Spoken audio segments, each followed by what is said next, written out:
Welcome to this afternoon session. One of the issues that are burning and the most sort of hot potatoes and the ones that are in the media a lot surrounding the legislation of the nation-state law was very much scrutinized, and the whole matter of equality keeps coming up, and it's no mistake. Hasn't been omitted, it hasn't been forgotten. It was intentional and deliberate because the nation-state law focuses on self-determination of the Jewish people in the Jewish homeland. But the critics of the law say that omitting equality from this law is an opening to harming the rights of minorities in Israeli society. In this session, we will try to look at the relationship between the nation-state law and equality and the right of return. And for that purpose, we have Professor Gila Stopler, Attorney Raz Nizri, and Dr. Aviad Bakshi. Each of the participants will have about 15 minutes, and I will be using a stopwatch, and then we will address and respond to what the others have said, and also we may have Q&A if time allows. The first to speak will be Professor Gila Stopler. She is a member of the Academic Center of Law and Business. She is a co-chair of the Israeli branch of Icon S, and she also served as a faculty member of the Tikva Center in the School of Law at NYU. Professor Stopler was in the past the chair of the Civil Rights Union. Professor Stopler, the floor is yours.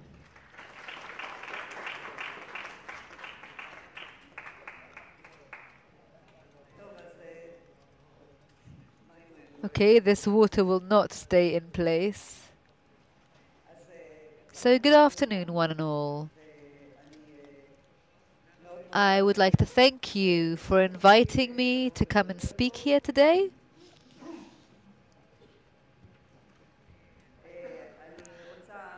I will probably add to this charged atmosphere from the previous sessions, but I think that it is good and important for us to continue talking about these issues and see all of the different perspectives.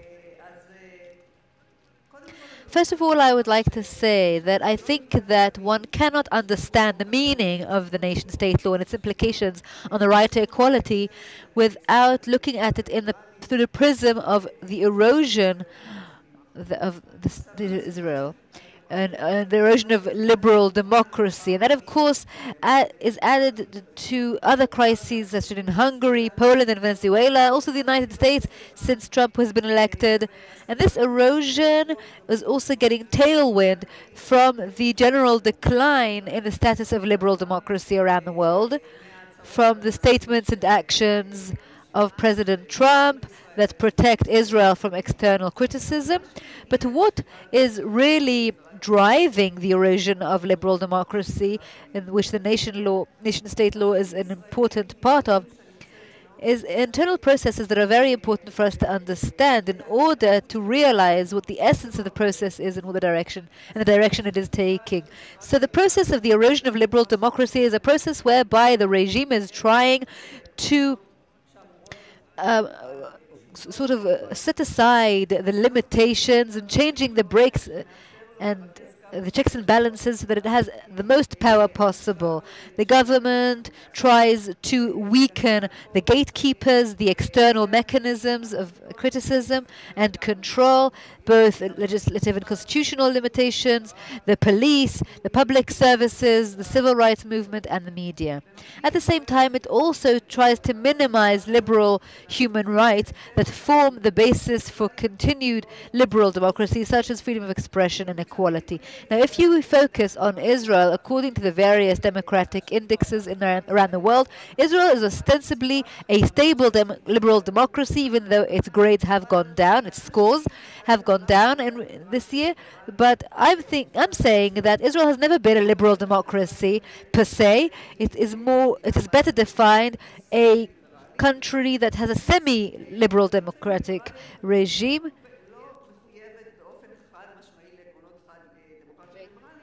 She is Israel is only trying to balance between liberal democracy and contradicting values through a constitutional system that is a combination between democratic liberal values and those that are not. So in certain areas, Israeli law is committed to a liberal concept that protects human rights and sees all citizens as equal people, equal rights. But in other areas, it gives precedence and gives priority to the state on account and at the expense of human rights. And this is expressed in certain areas. First of all, in the attitude towards the Palestinian Israelis, the Arab Israelis, and the relations between the religion and the state, and forcing everyone to marry under the religious laws, and also the occupation. And since most of the occupied territories are not regarded as part of Israel, constitutional law does not apply to them directly, and in many ways is not impacted by their existence. And I will argue that the aim of the basic law of nation state is to prepare the ground for annexing these territories and having the law apply there too. The basic laws and the legal revolution that they brought with them have not changed the nature. Yes, they have given the Supreme Court the opportunity, as in most democracies, to abolish the laws that are not constitutional or are unconstitutional, but it has almost no impact on the non-liberal aspects of Israeli society. For instance, because of the law-keeping clause saying that the basic law of human dignity will not apply to formal laws. That's why marriage laws are still discriminatory, and it hasn't changed the right to the Arabs to their land that has been taken from them, that has been expropriated when Israel was established, although years have gone by. So for years there has been a tension between democratic and Jewish, and yet suggestions for legalizing the matter of nation state has been stalled. And why? Because it has implications on equality.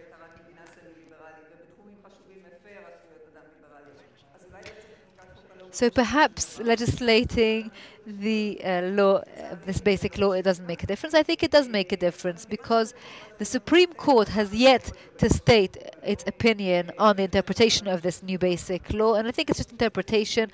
I don't think there is any risk or chance, depending on what you look at it, how you look at it, that the Supreme Court will abolish this basic law. But it is important to look at interpretation, and this question has yet to be discussed, and we need to wait for the court's ruling. So we don't really have a legal answer to that. But what I'd like to propose here is not a legal answer, but rather a deep conceptual response explaining the process at hand.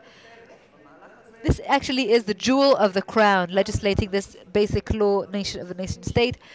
It joins other processes which I have mentioned earlier on in my presentation, and we can't understand the basic law of nation state without them. I think the reason why this basic law is now being passed is because it is creating the constitutional framework that enables disengagement from the liberal aspect of the constitution in Israel, which the current government is leading. This new basic law is not only a violation of human rights that the Israeli law is allowing, but it means a big change in the legal system as well. And a good way, and here I'm getting philosophical a little bit, so I apologize, a good way of understanding the depth and essence of the change is by examining the process undergoing in Israel through the prism of the philosopher Carl Schmitt on democratic constitutional, liberal constitutional democracy. It completely aligns with Schmidt's view from very similar motives. Schmitt talks about criticism over neutrality and universalism of constitution. He says that because the liberal approach wants to be neutral between universal good and bad, the liberal democracy has no content, has no moral commitment, and is completely incapable of survival. Schmidt claims that at the heart of the political should be the distinction between friend and foe, and the survival of a society during a crisis depends on the distinction between friend and foe. Similarly, the rule of law as a universal value that everyone agrees to is to Schmidt hypocritical. He believes that since the law is always applied by those in power and based on their decision, power always overpowers the law. And especially in emergency or the state of exception, which is what Schmidt says, which happens all the time and any society must be prepared for, and then the rule of law always collapses and is replaced by the authority of those in power who determine who's a friend and who's a foe, and to take action in order to defeat the latter. And he says that liberal constitutionalism and democracy are a problem. The Schmidt kind of democracy can only take place in a homogeneous society that has a common denominator where all the members or the entire nation can define themselves vis-a-vis those who are not part of that society, and to unite around an identity that comes from an ethnic origin, a land, a language, an ideology, or a culture that they share. Only if such a homogeneous group have the actual power and sovereignty to run their lives and to express their collective identity as they see fit without any limitation, that is the only democracy that is really genuine and viable, according to Schmidt. And therefore, any democracy that protects human rights and makes a distinction between the executive, the legislative, and the legal and the judicial, there is a problem. It actually has an internal contradiction that makes it impossible for it to protect human rights, and complete adoption of that Schmidt-like democracy, giving the people complete freedom and liberty to use the power they have in order to do good for the collective. Of course, Carl Schmitt's view is very similar to that of the Israeli government at present. Israel has never been a liberal democracy per se, but the characteristics of the state of Israel that are liberal democratic are a danger to its Jewish nature and even perhaps to its existence. The Minister of Justice, Shaked, has said more than once that the intention or the reason behind the basic law nation-state is to protect its Jewish nature.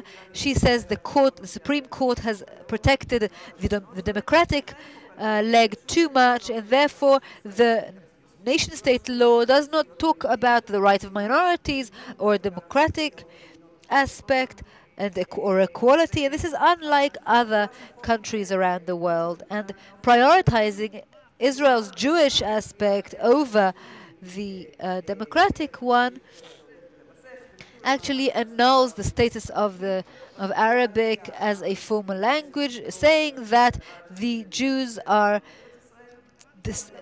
performing self-determination, and its main idea, this basic law, is to have laws that follow it be legislated in order to meet judicial review. But the value-based intention of the law, or as Schmidt would have put it, is to decide who is the friend, who is the nation, who is us, and who are the foes. The friends are the Jews, but not all Jews, as we'll see soon. And there's a reason why the word equality isn't there. And Schmidt explains to us why not. Because giving universal equality to all citizens of Israel is a liberal idea that contradicts the distinction between friend and foe, and thereby weakens and even jeopardizes the existence of the state of Israel. According to Schmidt, the nation's power comes not only from their religion and ethnic origin, but from the land that they live on. And again, there's a similarity to Israel, because many in the Israeli government at present think that this law should be reflective of that. And if we said that since the territories, the occupied territories are still occupied and the universal law does not apply to them, this new basic law will change the status of Palestinians in Israel. That will become the basic question of the legal system in Israel, and those who are working towards that have legislated this basic law in order to ensure a Jewish majority in Greater Israel, even though there will not be a Jewish majority in Greater Israel. This new law will make sure that any law, such as the arrangement law, that takes away the rights of Palestinians will continue to exist undisturbed. Erel Arnon, who represents the government in the appeal against the arrangement law, says that the value of the Jewish settlement as a predominant value by the basic law makes the full arrangement legal. And even if this basic law nation-state is only just trying to distinguish between friends and foes, the many processes of legislation which also marks foes, then it does not leave any place for anchoring this. Not only the Arabs and Palestinians in Israel and in the territories stand in the way of realizing the Jewish people's identity in their nation state. Even the liberal Jews who believe that Israel should be a liberal democracy and do not agree with Schmidt's pseudo-democracy as a Jewish state are foes who stand in the way of realizing our Jewish collective. The Minister Regev's bill and telling a new Jewish immigrant not to come to Israel because of the occupation are only examples of this Jewish collective that joins other examples, just like the ban law and the NGO law. And just to wrap up, at the beginning of this week, the media told us that it is either us or them is going to be the slogan for Tel Aviv. And the them are the Muslims, the asylum seekers, and breaking the silence. There is a list of Jewish traders in Jerusalem who we should be encouraging people to buy from rather than Arab merchants. These kind of despicable trends have happened in the past, but this new law gives them legitimization. It is removing all the obstacles that stand in the way of realizing the Jewish self-determination in the state of Israel, and giving equality regardless of gender and race and religion goes against this goal, and that is why the right of equality does not and will not appear in this new basic law. Thank you very much.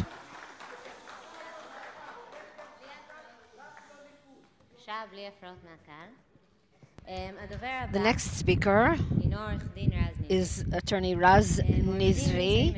He currently serves in two roles. He is Deputy Attorney General for Constitutional Law and also for special roles. He's also responsible on behalf of the Ministry of Justice for supervision of the legislation process of the law.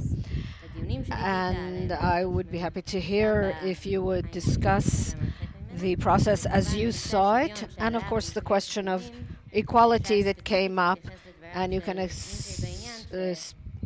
specifically relate to what brought about a change.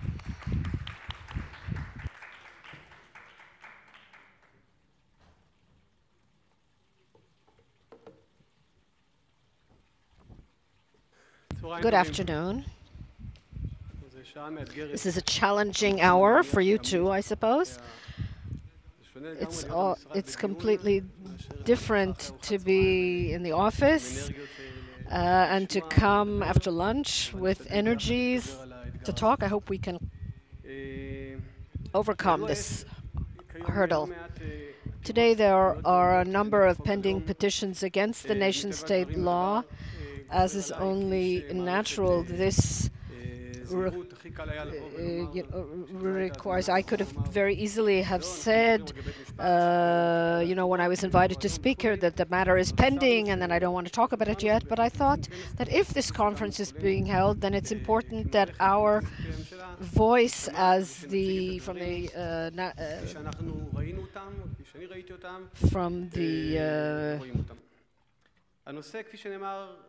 Attorney General's office, they should hear our opinion too. They were participated in many, many long discussions in the Knesset, in the committee headed by MK Ohana. But the money time was in the past few months. There were all the professors from the academia and all the discussions.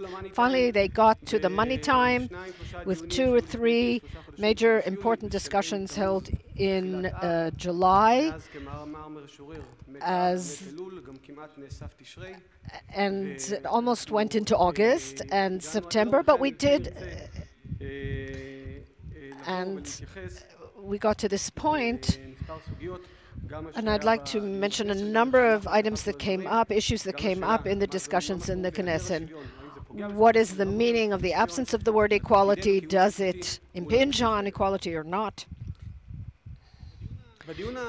In the first discussion in July, I was in the Knesset. There was a very lively discussion going on for 2 hours, and they brought a formulation, tried to get various kinds of agreements. And there was a 2-hour, very lively, tempestuous discussion. Of course, when the cameras go on, it gets even more lively. And afterwards, the head of the committee asked me to speak, and I said that I had heard dozens of times the expression Jewish state, democratic state, Jewish and democratic state, but anyone who saw the debate live or on television could not evade the impression that there were representatives of 2 different states there. One that was a democratic state, that seemingly on behalf of whom only left-wing people speak, and a Jewish state that seemingly only right-wing representatives were speaking in favor of. And I thought that was a great shame, because the Jewish values of Judaism, of Zionism, of flag or anthem shouldn't belong only to the right or of religious people. Just as democratic values of human rights, minority rights, the prevention of racism, the rule of law, and so on, and good governance should not belong only to people from the left or secular people. I consider this, while the clause on Jewish law was removed, but anyone who's taken a basic course in Jewish law, they know that if 2 people find a piece of clothing and each of them says, "It's all mine," then it should be divided between them. So if one side says it's all democratic and the other side says it's all Jewish, ultimately they'll have to divide it between them. Are we talking about 2 states, 2 peoples in the same state, one that's Jewish and one that's democratic? As someone who believes very much in the Jewish democratic combination, I find this very regretful. If we accept this principle that the true combination between Jewish and democratic must be preserved between these 2 essences of the state, the one must not be above the other, if we accept that, if we truly understand it, then we have to understand both sides in this way. We have to understand that there are a lot of democracies in the world, democratic countries, but there is only one democracy that is also Jewish, and there is meaning to that, and there must be meaning to that. On the other hand, that the Jewish state that was established after 2,000 years of exile, dispersed all over the world, after we gathered here in Israel after 2,000 years, this state cannot be run like a shtetl, like a village. It must be run on a democratic basis with proper governance, with human rights and civil rights and all those things. And whether we like it or not, only a democracy can do that.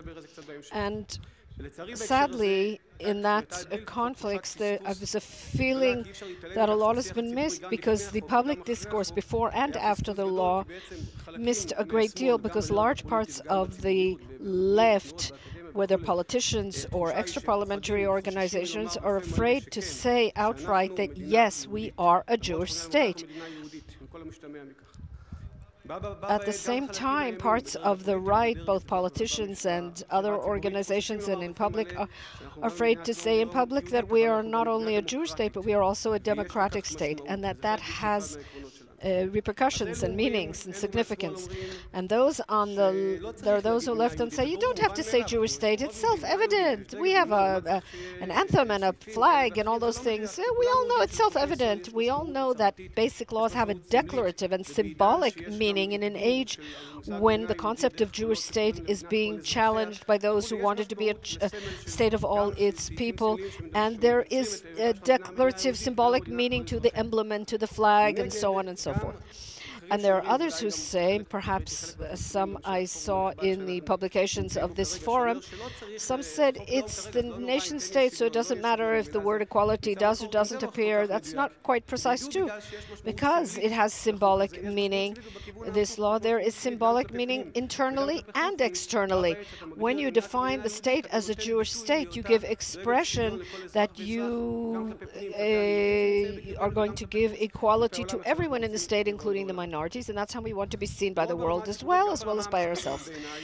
And on the legal level, there is no contradiction between these two beliefs, these two definitions as Israel as Jewish and democratic. And the distinction legally, I spoke about this at length in the Knesset, between collective rights and individual rights, between the individual civil rights of a person and collective rights. Collective rights, only the Jewish people has collective rights in the State of Israel. And that's why paragraph 1 of the law talks about Israel being the historic homeland of the Jewish people, and that it is the nation state of the Jewish people in which only the Jewish people exercises its natural, cultural, religious, and historic rights. I don't see anything wrong with that.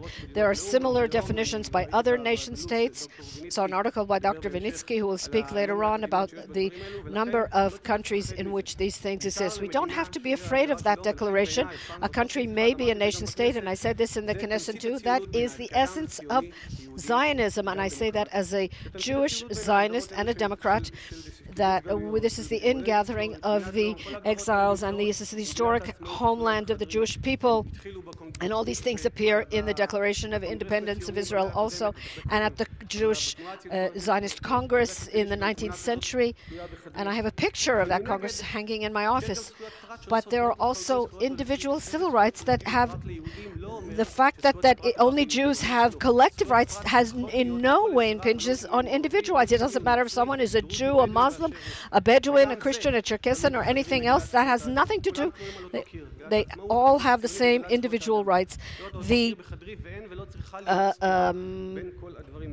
There's no contradiction between the things. The feeling that when we're talking about human rights, individual rights, that somehow that undermines something national, I don't agree with that, and I say that as someone who wants this to be a Jewish state.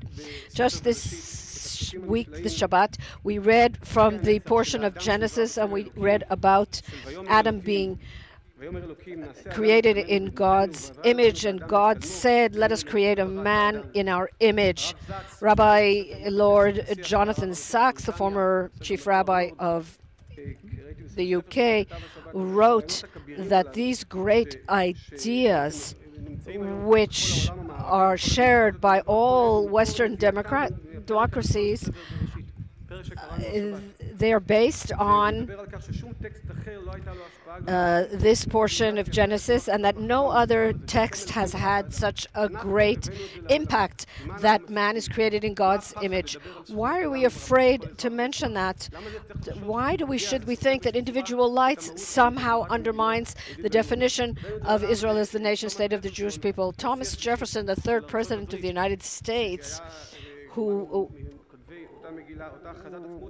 of course, signed the American Declaration, and he said, these truths we find to be self-evident because all men were created equal, and their creator gave them these rights. We brought this to the world. We don't need to be afraid of that. And anyone who believes in a Jewish national state, that there should be,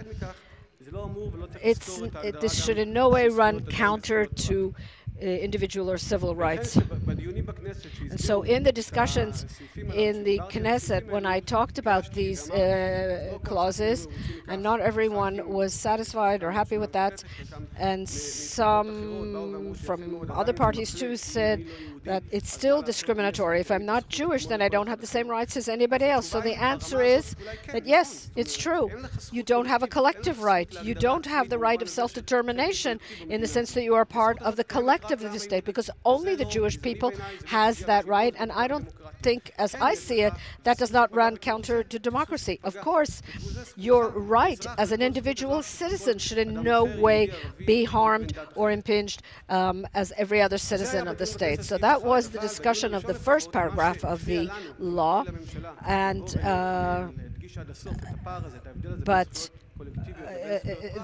beyond that, there was Section 7b in the previous formulation, which, unlike other paragraphs which don't run counter to the democratic character of the state, in its previous formulation, when it talked about the fact that the state may allow members of a community, including the members of a single community or ethnic group, to form a community, this actually said that here, on the individual level, on the level of the individual Arab, cannot live in a Jewish state, not only an Arab.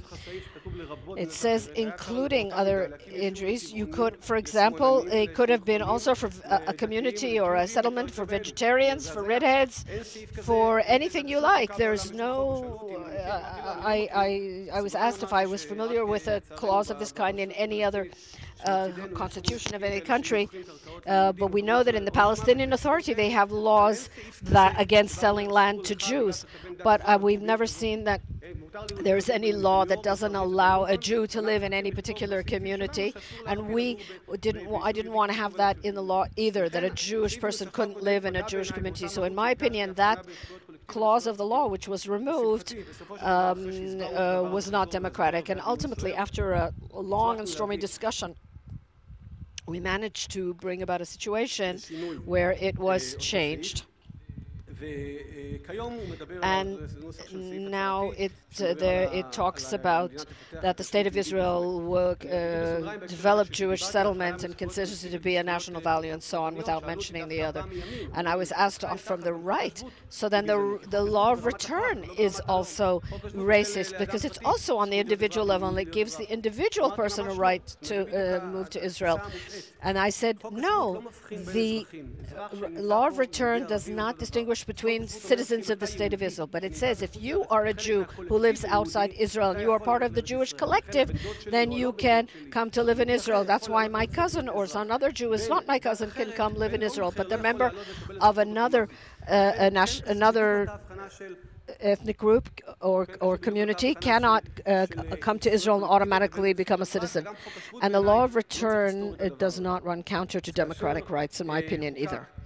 And that's why paragraph 7 in the new formulation, and there were those from the right who said, I said, that new clause does not prevent an individual from living in a Jewish community, but there was someone from the left who said, according to this, that State of Israel encourages Jewish development, the development of Jewish settlement, so we can uproot an Arab village and build a Jewish settlement instead. But I said to her, you know, you can be for it or against it, but that has nothing to do with what it says in the law. The law does not say that.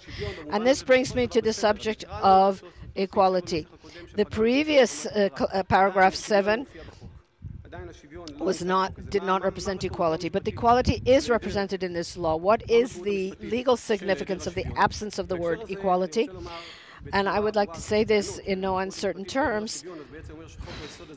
There are those who say that this basic law harms equality. On the legal level, the absence of the word equality has absolutely no effect on equality. The new law, the new version of the law, after all the various changes, there are basic laws that deal with freedom of occupation, human dignity and freedom and so on. This particular law, by its very nature, within the hierarchy of the basic laws, because the right to equality has been derived by the Supreme Court by the right to dignity, and so and this is the opinion also of the Attorney General, there is no way of saying that this basic law in any way undermines equality, because we already have a basic law which deals with that. The fact that the word equality doesn't appear here in no way undermines equality,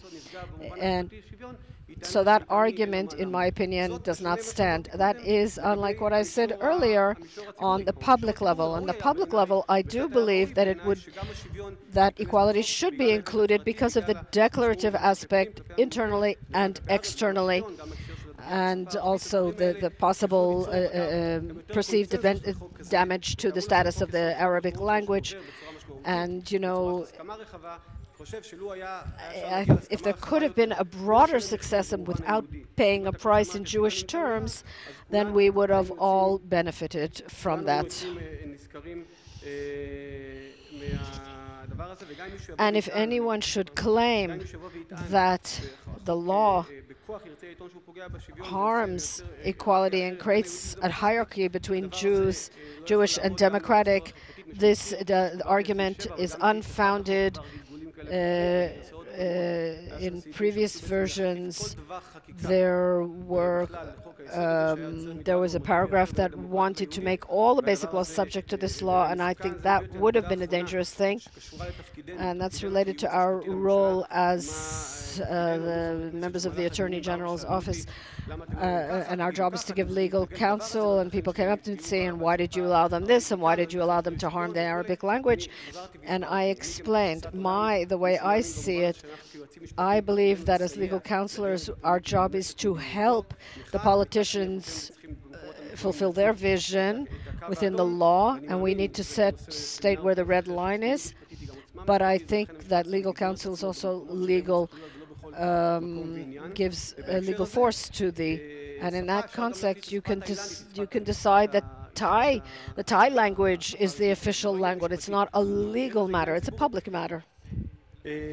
And that's why, although it was not a government-proposed law, it was a privately proposed law, we spoke to the Prime Minister with the Minister of Justice and the other ministers who were involved in presenting this law. We said things similar to what we said here, and ultimately we managed to reach a result that on the legal level, the basic law in no way harms equality, as I have explained.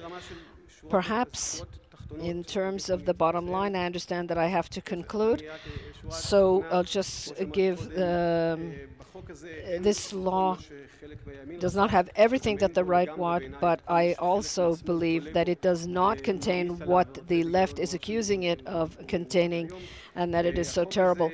This law is, on the legal level, in no way harms equality. On the public level, however, it should perhaps have included a declaration of equality explicitly and not have harmed in any way the status of the Arabic language. And I think the entire discourse that has developed vis-à-vis the High Court of Justice and the political system and the legal system, this reflects what I have said many times. We urgently need to complete all the paragraphs of the Constitution. And so the basic law legislation, it defines the rules of the game, and that would define all the rules of the game. Who has the right to legislate a basic law, or whether it can be invalidated by the Supreme Court, and all these things regarding the relationship between the politicians, the Knesset, the executive, and the judiciary. The situation right now is not at all healthy, and an aspirin won't help. It needs root canal treatment. And the most important thing, as I said earlier, is to understand that we must not wave a single flag, either democratic or Jewish, but rather both. And I would say, don't be afraid to wave the flag of democracy, and don't be afraid to wave the flag of Jewishness. And I say that to both sides. If we wish to continue the Jewish state after 2,000 years, then we must, if we want to have a state that will continue to exist for many generations, then we must preserve both its Jewish and democratic character. Just a week and a half ago, we read Kohelet, Ecclesiastes, and it says there, I don't exactly remember, it says you cannot, you need to have, he says there that when there are two things that you need, you have to be able to grasp both of them. And I believe with all my heart, as a jurist and as a person who believes in Israel as a Jewish and democratic state, we need not to fear that we are talking about equality in terms of the individual, not in collective rights, and this creates the formula for our continued existence here.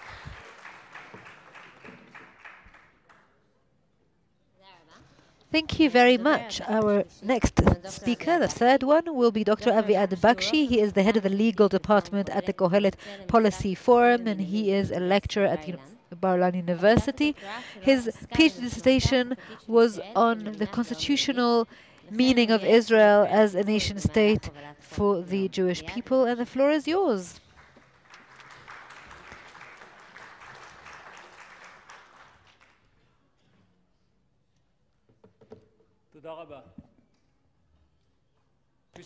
Thank you very much. As the speakers said in the previous session, this basic law actually states the self-evident. It talks about the need to define the collective right of the Jewish people to a homeland, and this right is unique to the Jewish people. We're talking about a collective right, as the Deputy Attorney General said as well, Nizri and others before me. There is a distinction here between the collective rights, the national rights, and in this respect, the nation-state law says there is no equality and there will be no equality, and individual civil rights, human rights, which the law does not go against and does not run counter to in Israel.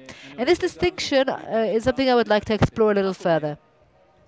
I'm just saying, before we delve deep into the various approaches that attack this new basic law, that there is, of course, a factor that speakers before me have also addressed, a factor whereby the national right goes all the way down, trickles all the way down to the individual level, and that has to do with, it pertains to those outside Israel, in terms of the special connection the State of Israel has with the world Jewry. And these are sections 5 and 6, which is the right of return of Jews, and kibbutz galuyot, gathering from the nation, from the globe. And as for this right of return, and that also, of course, goes and drills down to the individual and the individual citizen. And in this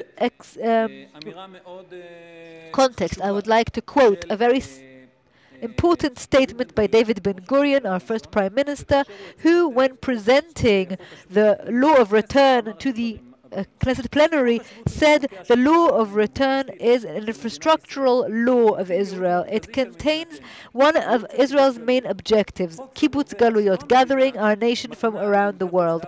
It not only gives the right to the Jews, it does not vest the right of Jews to come to Israel. This right was before the establishment of the State of Israel. That is why it was actually established. So in this respect, The right to return is individual, it's personal, it's not collective, and so the collective trickles down to the level of the personal and individual right. And as for individual rights, this too, as we've said, is self-evident ostensibly. These are basic principles that in the past we have seen them in the State of Israel as guiding stars of the policy, as obvious principles. Even when it came to the court knew how to protect these principles. For instance, in 1965, when the Socialist Party for the Knesset elections wanted to be on the election, to take part in the elections, and there were indications to it saying that the state of Israel will be changed, it will change its nature. They also said that it was going to undermine Israel's security.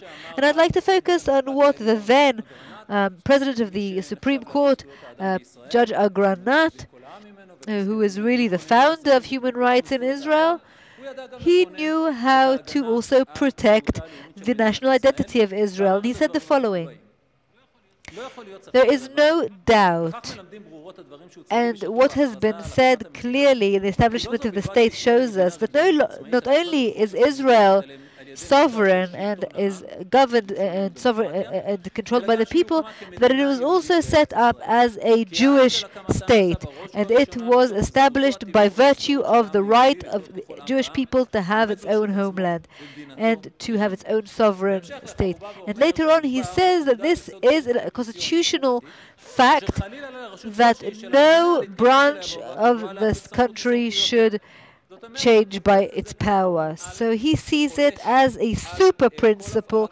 that goes above and beyond any other of the values of the State of Israel. It's not only a mission statement, but it's also a legal substance. And this seems to be obvious, self-evident, but apparently it isn't. And why? And why are there critics to it? Because the self-evident is no longer self-evident. And here I want to get to the criticism on the basic law nation-state. And the most predominant manifestation are these petitions asking for it to be abolished. We heard this morning various views on the idea itself, which is a problem to me, in terms of discussing in the Higher Court of Justice the validity of this law. I don't want to discuss it right now, but I'm agreeing with what's been said this morning, that it seems to be an oxymoron that a court, the power of which comes from the basic law of judgment, will treat basic law as something that it can have an impact on.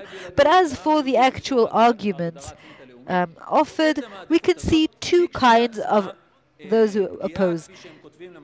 We can see it in the petitions and we can see it in the public discourse in Israel. There are those who honestly distinguish between the individual rights and civil rights and human rights and national rights. They say that they do not accept the superiority or the preference or the priority to either kind of rights, be they individual or collective. They say that the idea that you can actually prioritize between one kind of right and another when it comes to self-determination harms.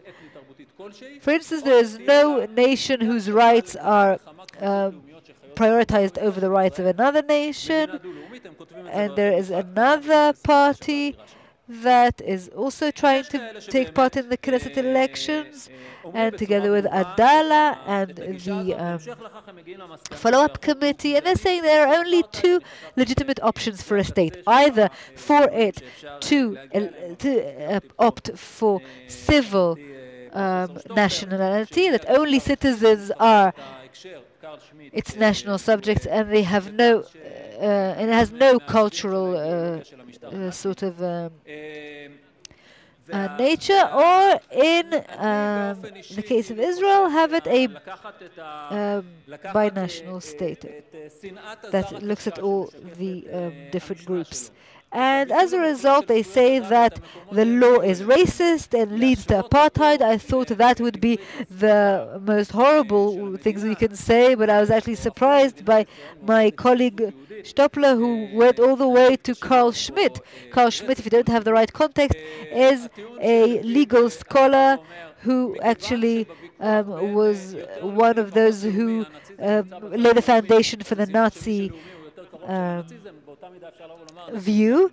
And I think that taking this bigotry that is reflected by Carl Schmitt and completely abolishing human rights in the places that they have actually reaped, and to compare him with Hebrew is the former language of Israel, or even Israel encourages Jewish settlement, I don't really see any continuity or contiguity there.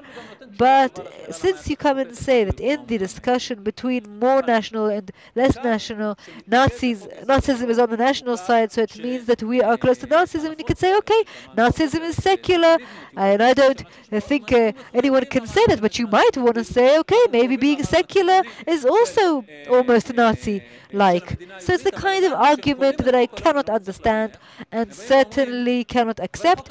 But let me go back to the ideology of the joint party, who are taking part in the elections, and they go against something that ostensibly should be self-evident. Now, the arguments that also oppose the basic laws, what we heard from Tzipi Livni and Yuval Diskin this morning, we are committed to the Zionist idea, we are committed to the Jewish state.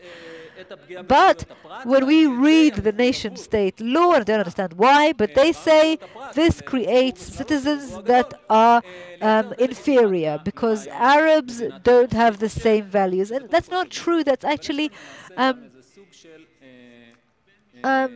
blurring the distinction between collective and individual rights. There is an attempt made here to connect things in the wrong way, to say that a law that focuses on national rights harms individual rights, and because of the commitment, which is a good commitment and it's a right commitment to human rights, to create the legitimization of the idea of the nation state. I think that first of all that is a mistake, but there's also a kind of, I don't want to say manipulation. Some of them are really speaking from the bottom of their heart and from their understanding and what they believe.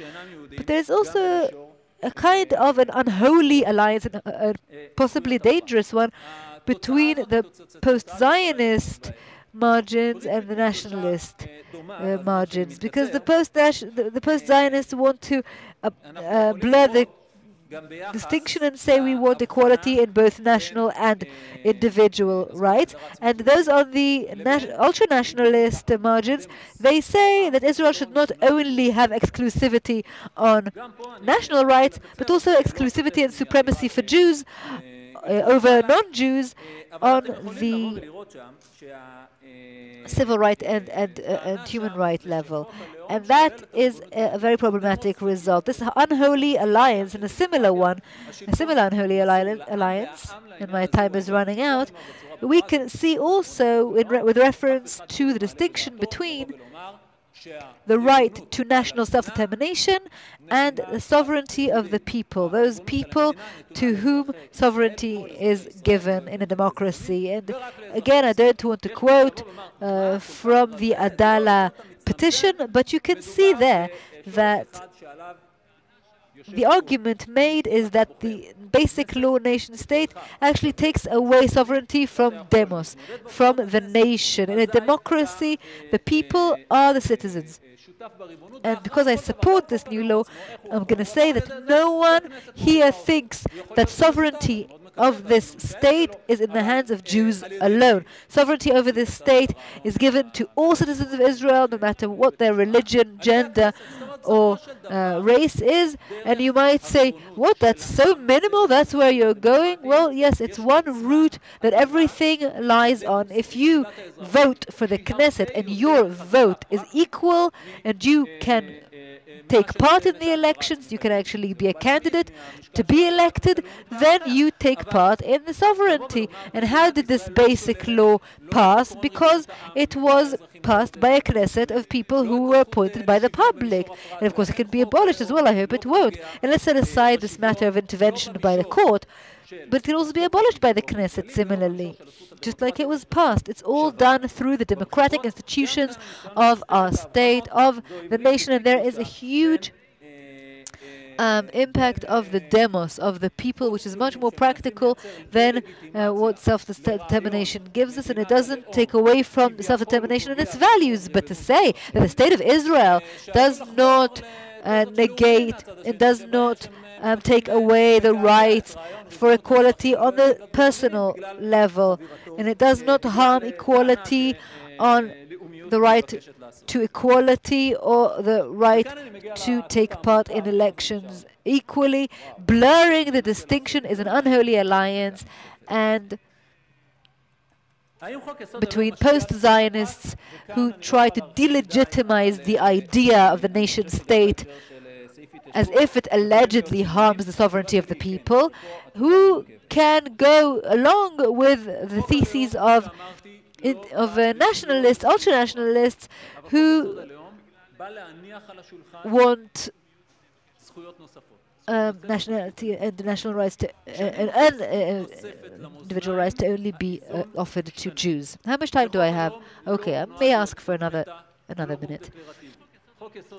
Does this new basic law affect individual rights? Here I cannot go into too much detail, but I think that in this context as well of the Jewish settlement clause, there can be changes, and yes, I think it does, and it's a complex response. The basic law nation-state does not negate or take away individual rights, but it does want to put on the table additional rights, that is, the national right. When I add another right to the balances, then yes, the balance is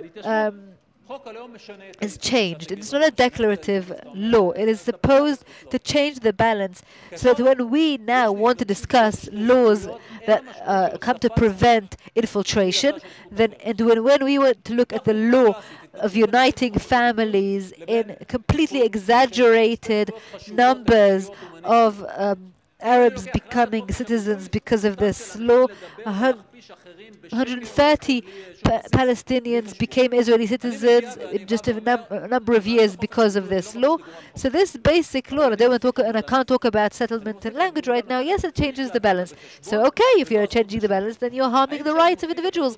No, when there is a contradiction between two rights, if you add one right, it doesn't mean you are taking away another. Let's say the contradiction between between freedom of expression and goodwill.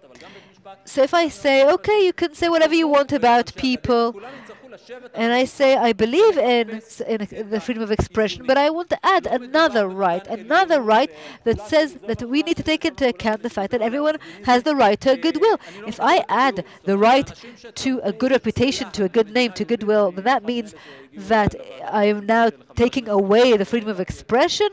No.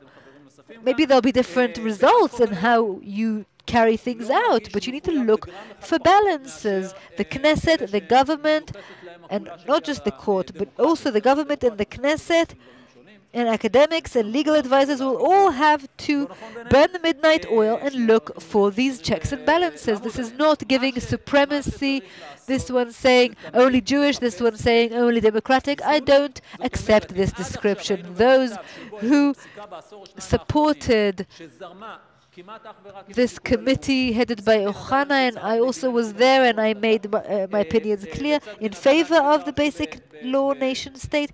I don't feel that it takes away in any way from those who feel democratic parties, right? And by the way, democracy and human rights are two different things. These are two different values that are very important, but are not the same. What needs to be done is to look for the balance. If until now we were in a situation where there was legislation and there were rulings in the last two decades that only went with a national aspect. And in the Adala v. Minister of the Interior, it went against us in 2006 in terms of uniting families. For over 100 pages, the verdict talks about uniting families after there's 130,000 who became citizens, and the demographic factor did not weigh in at all. And in 2012, there were other judges, Naor and Meltzer and Levy and Rivlin, before we had the basic law, did talk about this factor. But at the end of the day, what we expect is a real and true change to get the balance back into rulings in Israel. Thank you very much. Thank you.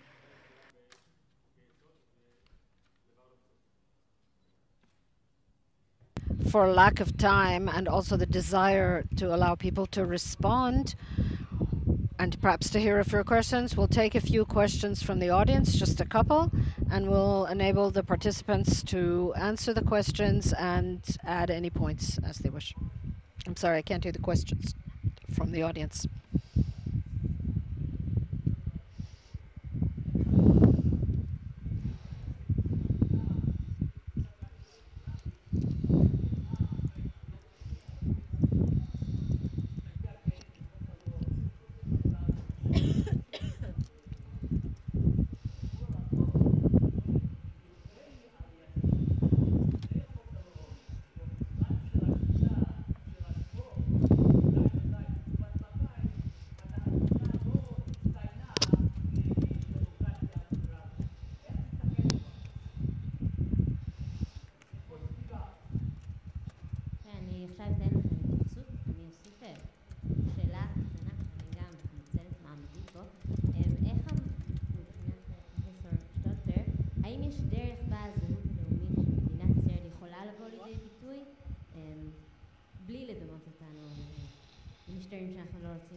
I'll also like to ask a question, if I may, taking advantage of my position here. Is there a way in which the national identity of the State of Israel can be expressed without comparing us to regimes that we would not like to be compared to?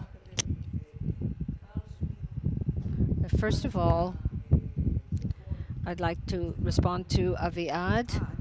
I said that Carl Schmitt is considered very controversial and that I made no comparison between Israel and the Nazi regime. No, no, no.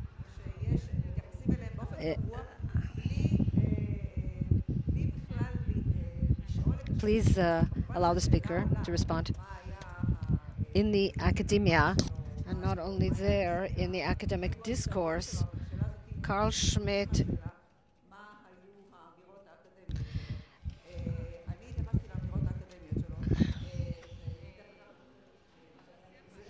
in the academic discourse where nationalism is concerned, Carl Schmitt is considered one of the writers or scholars who were discussed and mentioned and referred to without, of course the question arises what his past was, what he personally identified with, but that is unrelated to his academic statements. I related to his academic statements.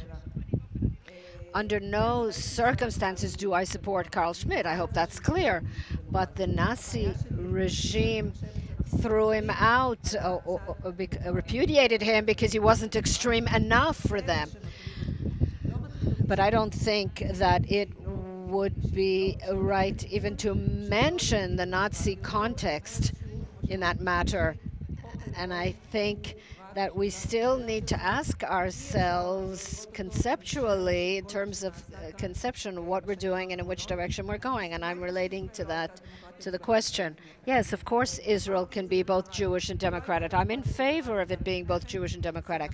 My problem is that I think we're conceding the democratic side, the liberal democratic side. That's what concerns me. I'm not concerned that it's Jewish. I'm concerned that it's not, that it's going in the direction that is not both Jewish and democratic. And I'll repeat what I said earlier. The nation-state law is just the heading, it's just the cherry on the top. We cannot ignore the context of things that have happened in Israel. I agree that Israel was not a liberal democracy before that either. I said that in my remarks. And it's true that the Supreme Court led moves to make it more liberal, and now we are in the counter-reaction. And I am against the counter-reaction. I'm not saying that the Labour Party was perfect, far from it. The question is, what is being done? There was an effort to increase liberal perceptions, and now we are seeing an attempt to diminish or even do away with the liberal aspects of Israel's democracy. That's my argument. And I think that the argument should be contended with on the level of the argument rather on the level of slogans or things that are irrelevant to the discussion.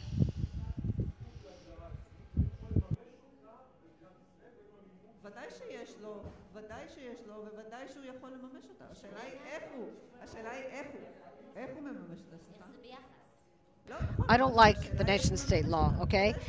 But if there had been a clear statement of equality, I would have accepted it. I admit that I don't like the law because I think the sense of belonging of people who are not Jewish to the state is also important to take into account. But I could live with it if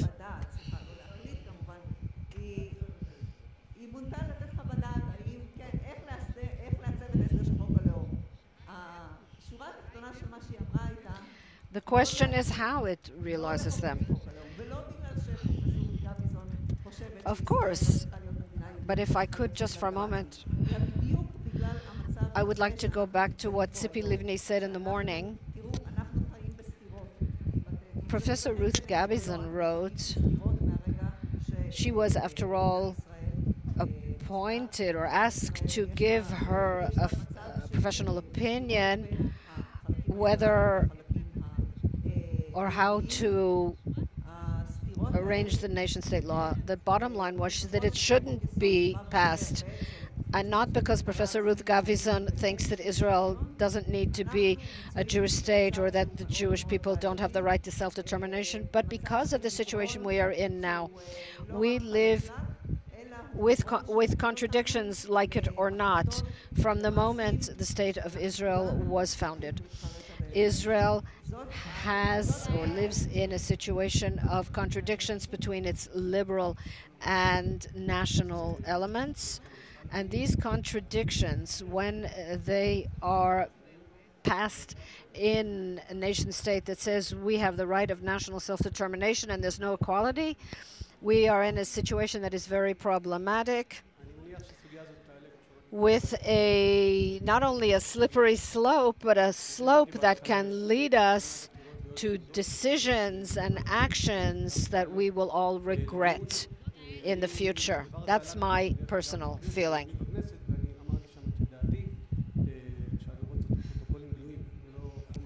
I don't remember what I was asked. Sorry, I can't hear the question.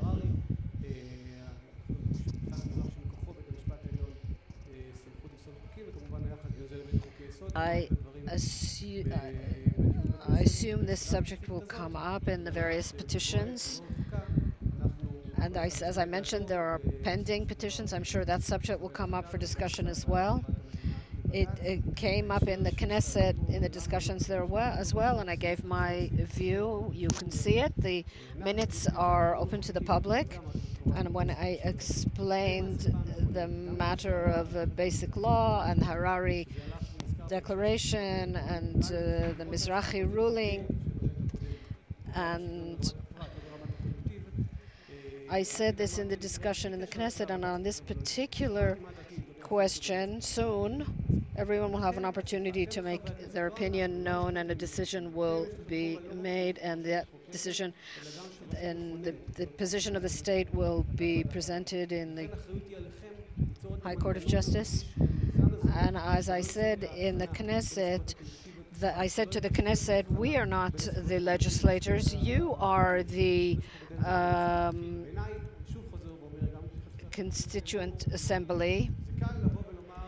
And I said that unrelated to the question of whether the High Court of Justice would involve itself, I said, you are the Knesset members, you are not only the legislation, you are also the Constituent Assembly. And therefore, it is your responsibility to create the sensitive mechanism that will not blur the distinction between individual rights and collective rights. In my opinion, I reiterate what I said earlier. It's easy to say we are in favor of a Jewish democratic state. I think I managed to get that in, but ultimately, if you are honest with yourself, you have to place content in both sides. You can't wave just one of the flags, Jewish or democratic. On the other hand, to the same extent, we must not forget the principles that are derived from democracy. And as I said earlier, the fact that we are a democratic state, there is only one state, although there are many democracies, there is only one state that is both Jewish and democracy. So we must introduce Jewish content into the democracy, but the fact that we are a democratic country and only Jews have collective rights here, that has meaning. We must preserve the principles of democracy. What the various balances are, precise balances in each issue. There's no machine to measure it. We don't have a precise means of measuring the right balance between Jewish and democratic. And everyone sees things differently. And of course, it reflects a person's worldview. We shouldn't blur those things. I do believe that we need to talk about the fact that book or that set of laws, constitution, so that they have a basic law legislation, so that the rules are clear to everyone, uniform rules, so that we'll know how to argue with one another. At the present, all of us, we're arguing without a clear rule book. And as I said earlier, there is a clear distinction in the law between collective rights, which belong only to Jews in Israel, and the individual rights which every citizen in the state of Israel shares. First of all, I'm thankful that Professor Stopler made her distinction clear regarding Carl Schmitt. Regarding the question why equality wasn't included in the law. In terms of the essence, there is full preservation of the right of equality in Israel. It's, of course, controversial how the Supreme Court reached that conclusion, that it extracted it from a law in which the words didn't appear. In the vast majority of cases, that equality is welcome, and in a small minority, it creates an imbalance. But those organizations that wish to invalidate the nation-state law because it doesn't contain the word equality, there have been so many, but there already is in Israel protection of equal rights, so that statement is not true. The second answer is it's not the place to do it. If at all, it should be, of course, in basic law, human freedom and dignity. And as Livni said this morning, I think her proposal is wrong, not because The State of Israel doesn't need equality. The State of Israel must protect the equal rights of everyone. I personally was involved in the formulation of draft constitutions where there was where there were entire clause devoted to the fact that everyone is equal before law. But the big question is where it connects to the checks and balances and the tradition of unexpected and very broad interpretation of the law by the Supreme Court. It's not a question of whether I support equality, but rather in the state of considerable suspicion with such surprising rulings by the Supreme Court and surprising interpretations of laws passed by the Knesset. Should the Knesset give a clear right to equality, or should it do it only with the completion of the checks and balances by means of a basic law legislation? Dr. Gadi Taub said both are needed. I agree. But at present, the attempt to demand the addition of the liberal aspect and where the courts intervene more and more and more in the actions of the Knesset and of the executive in its efforts to fill in the blanks on a national level, in my opinion, that is not an honest effort. What they're doing is they're trying to make a grab of things, and it's a kind of a putsch. But we have to find where the balance is, and don't take the opportunity where we are dealing with the nation-state law and mix in it your attempt to improve your ability to engage in judicial activism. I believe in that we should try to convince one another, and as an academic, that's what I do. But I believe there should be a clear distinction in the nation-state law. I didn't think the issue of the extent of judicial intervention should be involved, and the matter of the override law. I think that should be in another place. I just want to say that as not as an academic, but as a legal expert on our level as legal consultants, I don't think this necessarily means I'm saying that following what Aviad said, I also see myself as a legal expert who thinks that legal restraint is important and legal modesty, which also sometimes have legal power, and in hedging legal powers. But I don't think that means that equality has to be put in, because this legal activist will do things one way or another because of equality that is in other laws. So on the legal level, the nation-state law does not harm the right of equality, which is anchored elsewhere. I'm talking about the public sphere, the ability to pass such a law with consensus outside and inside, and feeling that there's no contradiction between the Jewish aspect that is emphasized in the nation-state law.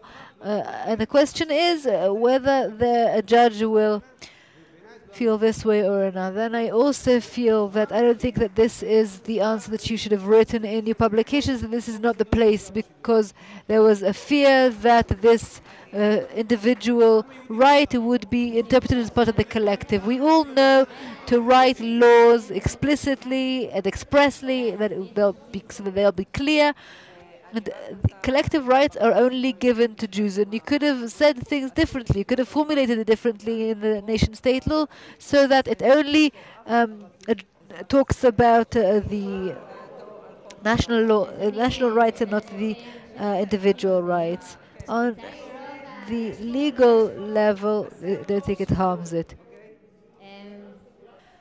The words of a verdict are not forts that need to be conquered, but rather a wrapping around a new idea that keeps changing. That these are the words of the Minister of Defense, and decided contrary to an injunction by the court to go again in the villages that border with Gaza, because these are actually a life risk, because terrorists from Khan Yunis could get all the way to the route and to harm citizens.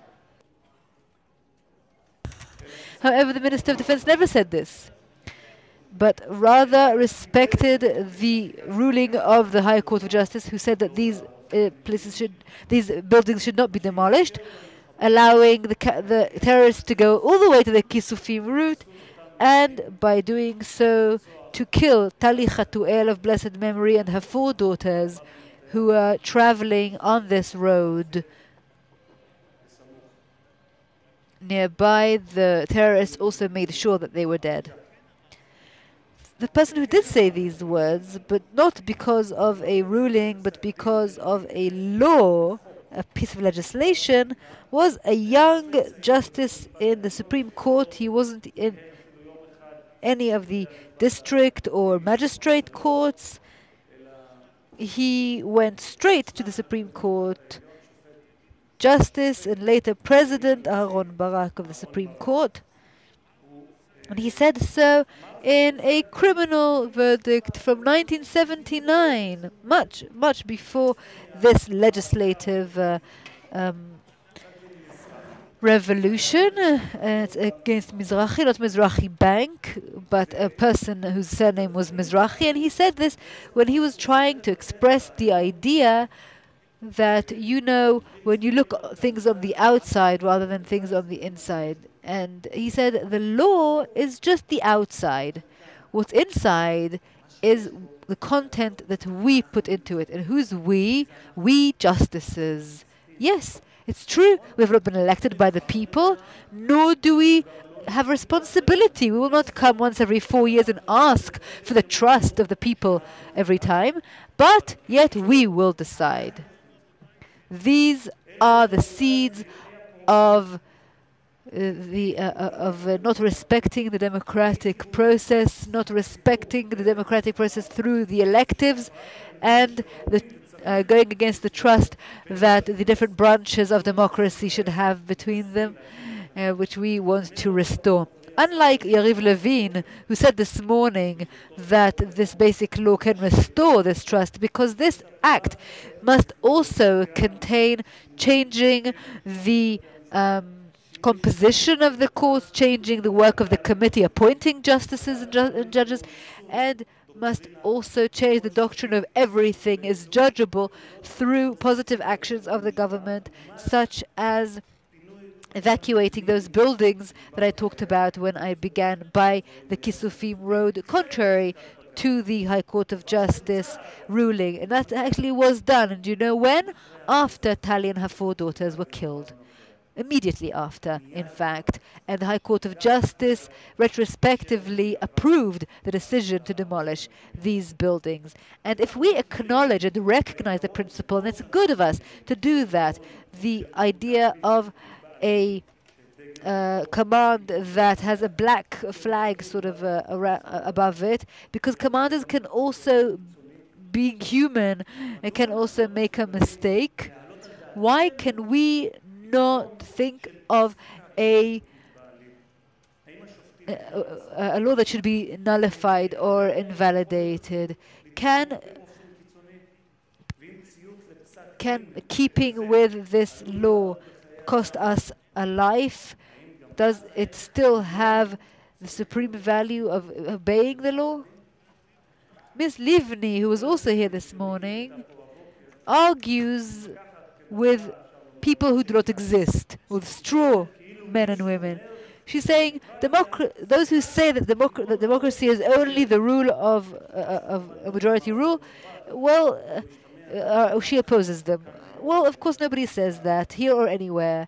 But a democracy is also, not only, but also the rule of majority rule, and respecting the demos, the people. And democracy, ladies and gentlemen, does talk about the rule of law, not the rule of legal experts.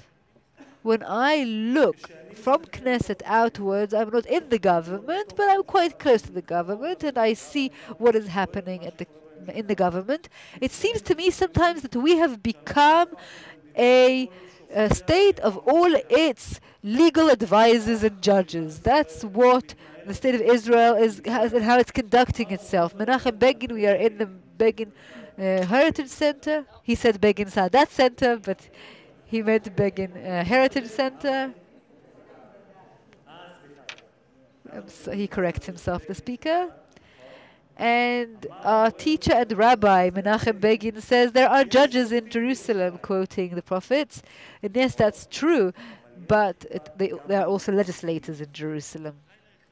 One evening in July 2017, a phone call, I received a phone call from David Bitan, who was then the chairman of the coalition, and he said that Prime Minister Netanyahu decided to establish a special committee for the basic law nation-state, which I should be heading.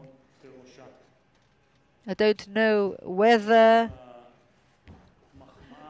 the compliment was that they wanted the law to pass so much that they wanted to have someone who's as inexperienced as myself to head the committee. Maybe it was a test, but we all know what happened. I can tell you that in the very first meeting we held in the committee, and there are several people in the room who were there then, and it was mostly a ceremonial meeting. We hadn't yet gotten to the performance stage, but still in that early stage I could already see that it'll be a coalition versus opposition law, despite my hope, which I had lost already back then, that some people in the opposition, not all, but at least some people, will be able to converge, especially if we were to make certain changes, which we indeed made in the law.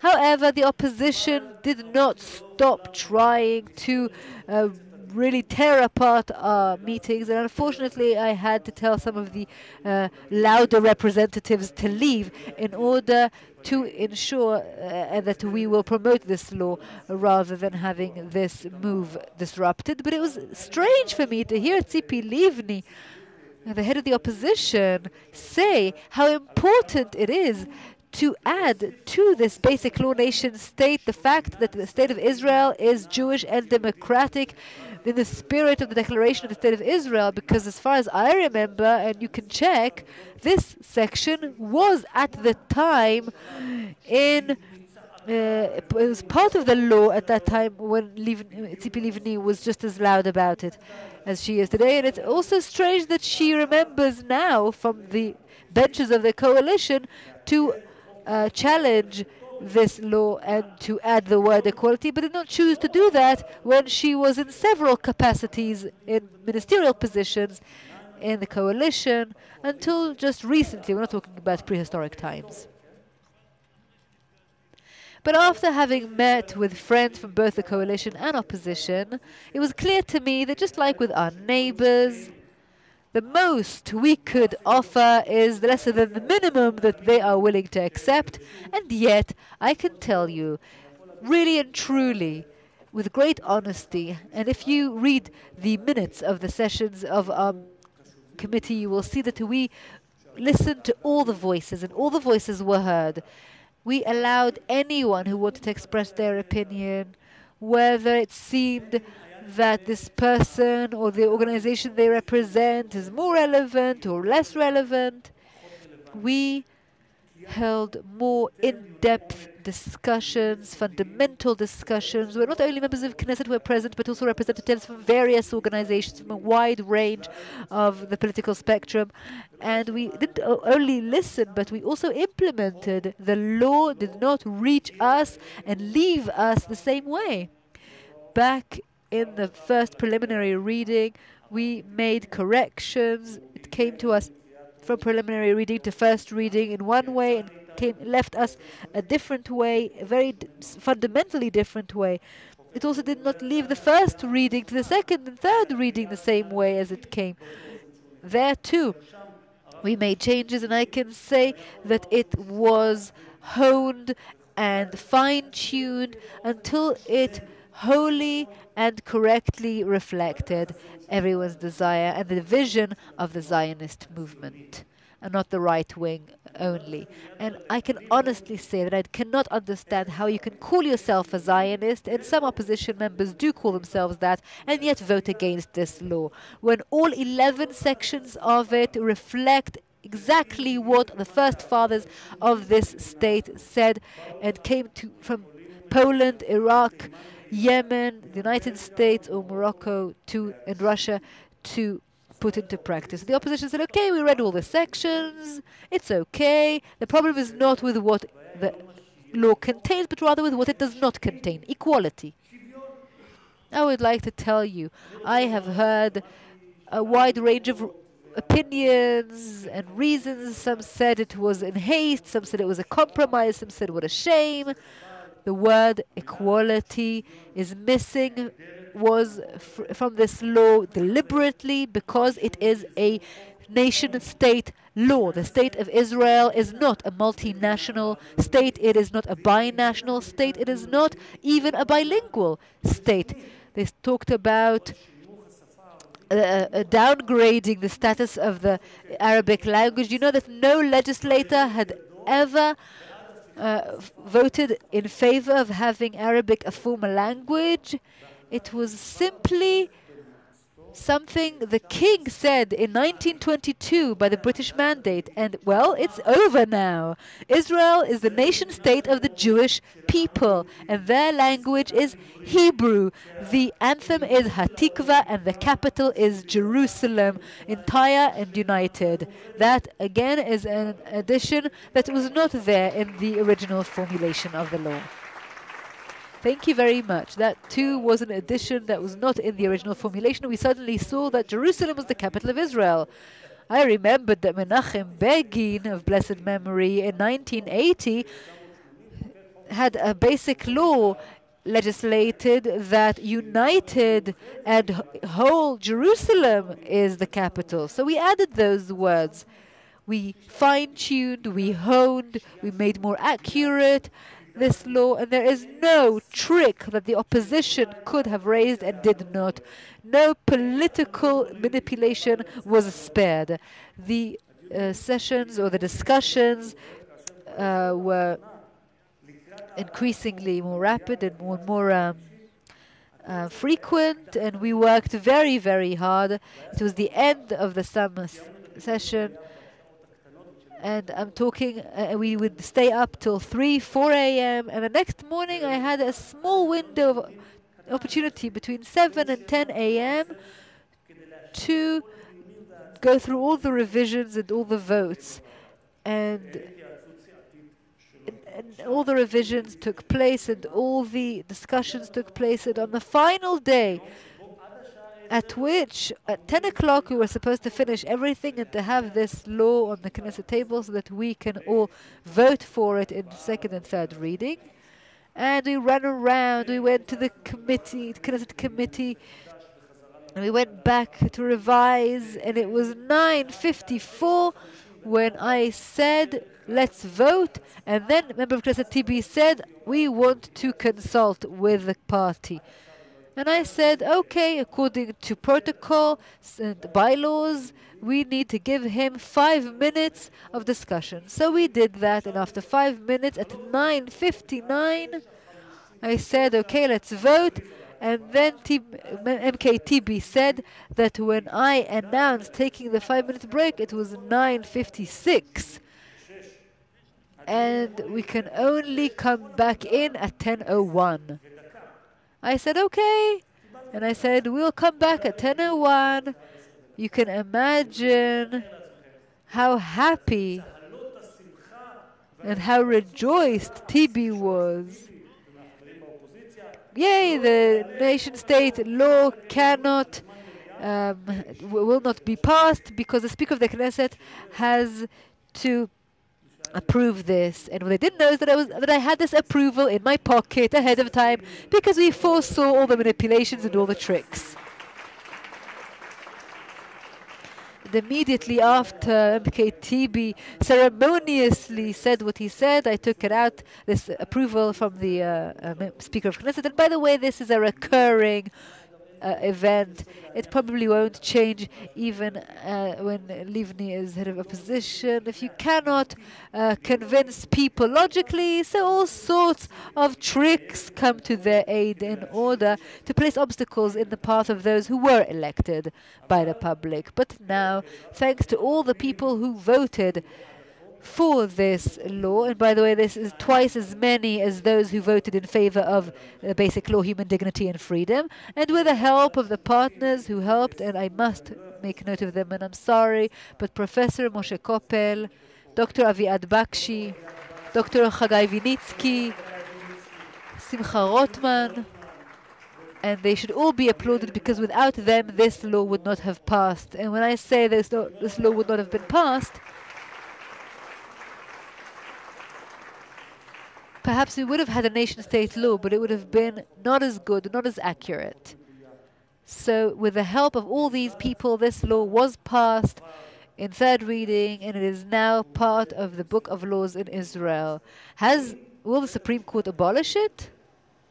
The Supreme Court, it seems, in some of its rulings, since I have yet heard of its rejecting it, perhaps it is possible it will.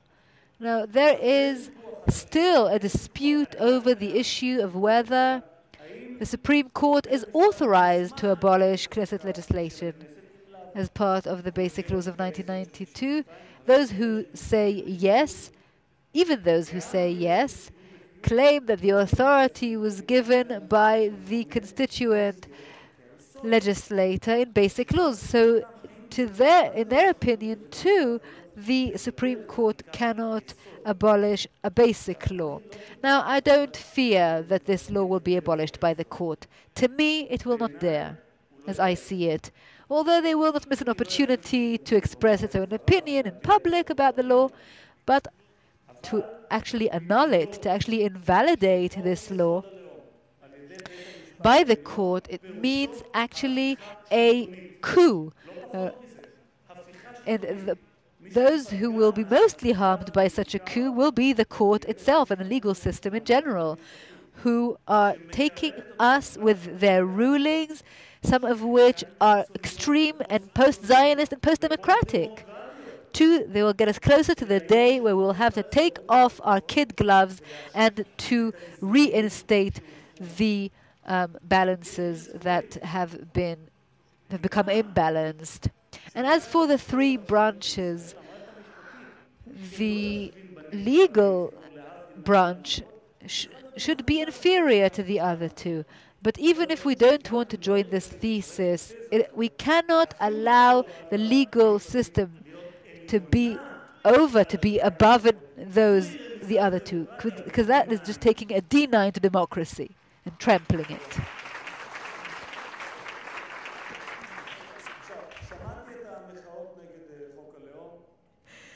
I am willing to argue with facts. It's harder to argue with emotions. People who have said that they have been upset by the law. And I have listened to my brothers, the Druze, and I've always wanted to understand. I want to hear about one single right that you had before this basic law, and now you don't have it, and has completely disappeared and been taken away. Tell me, what is this right? Give me an example. And do the Druze now want a nation state? I know that they don't. At least I have not heard of any of them asking for a nation state. The argument with Ahmed Tibi I can understand. I disagree with him, but I can understand where he's coming from. I realize what hurts him. Who do I not understand? My friends, those who call themselves Zionists and yet oppose the law.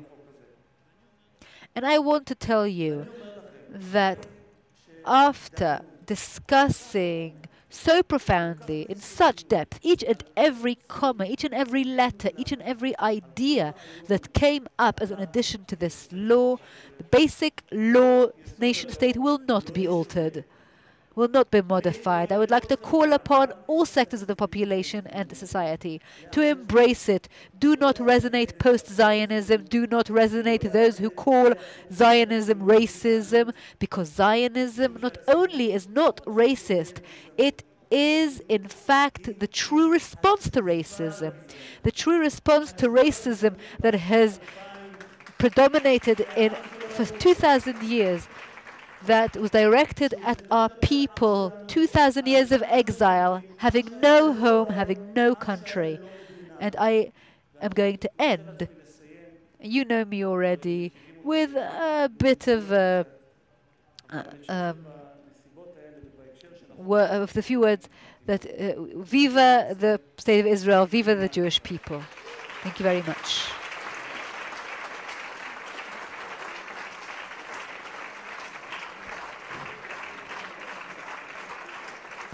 Thank you to MK Ohana. I would like to immediately call upon Dr. Chagai Vinizky, the head of the Begin Institute, and he was an active participant, the Begin Center for Law and Zionism, and he was an active participant in the discussions in the Knesset.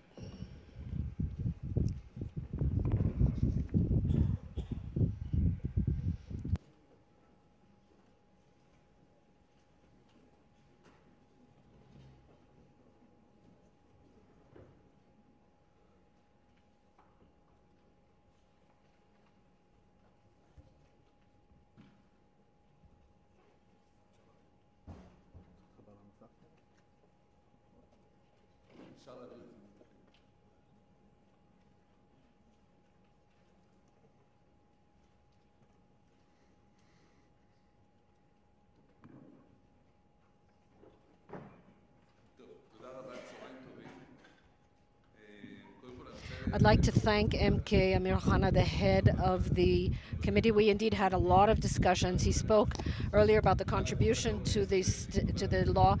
There's no question that if Amir Ohana had not been the head of the committee, it wouldn't have passed. There were many, many sessions, and he ran them pleasantly and with a great deal of sensitivity, allowed everyone to speak his mind. Every word, every comma, every period was discussed for a whole year. The law has been around for a number of Knessets already. So again, thank you very much to Knesset member Amir Ohana. I was asked to speak what happens in constitutions in the world, and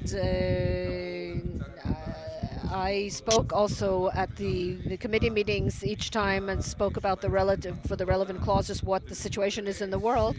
And what we did here with the nation-state law exists in most constitutions in the world. Most constitutions are made up of three parts, which the first part of which discusses usually the structure of the government and so on and so forth.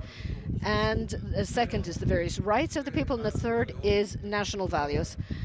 The study is based on 193 constitutions, and the results were presented in the Knesset. So we'll go through each paragraph of the law, and we'll see that each paragraph has parallels.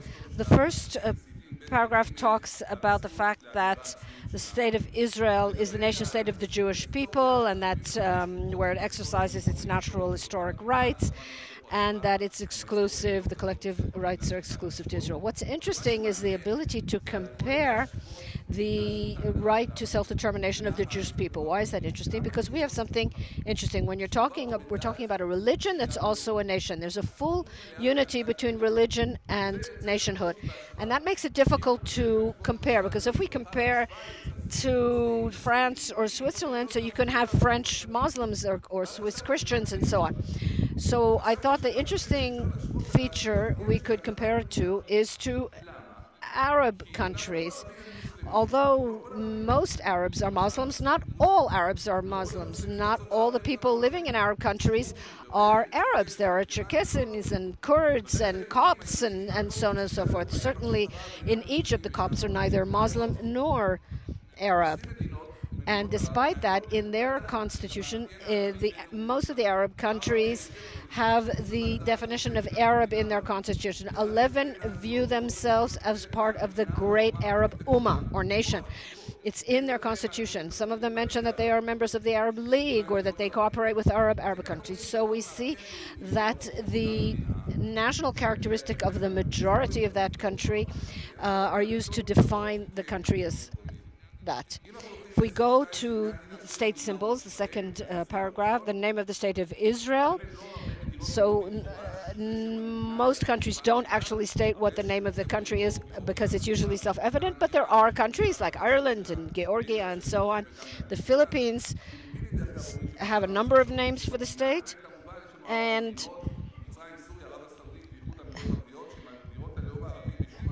this state flag. 100 and something constitutions determine what the flag is. 106 determine the colors and symbols that will appear on the flag. 7 declare that it is a national emblem. 9 relate to the existing flag. It's very important that we detail the colors and the form, because if you don't provide the details and if you only refer to another law, then you can change that law and that would be different. Of course, the emblems and symbols of the state have national features, but also religious features. And that could create a problem for someone who's of a different religion. But that's exactly what we've been talking about here all day, but that there is a difference between the collective character, which belongs to the ethos of the majority, and individual rights. And we saw that 24 states have a cross mentioned in their constitution as an emblem. There are 24 such constitutions, and in those countries also have Jews and Muslims that don't identify with the cross. There's no little crescent or Star of David on the Swiss flag so that they feel okay. And 18 countries have the crescent on their flag. Here's another symbol is the falcon of Salah ad-Din. That's on the Egyptian flag. And in Bhutan, the countries relate to the Buddhist religion. So we see on this subject, although not all the minorities perhaps identify with the flags still have religious symbols, which are also national symbols. Regarding the emblem of the state, of course, we detailed it in 2C. And many countries also do the same. In 27 countries, it was passed by law. In 6, they related to the existing symbol. And here, too, 29 states in their symbol have a cross. And in the Dominican Republic, there's something very interesting. If you look at their symbol on the left, there's a picture of the Bible and John the Baptist. So it's a very clear religious symbol on the national flag. I didn't mean the Bible, of course, I meant the New Testament.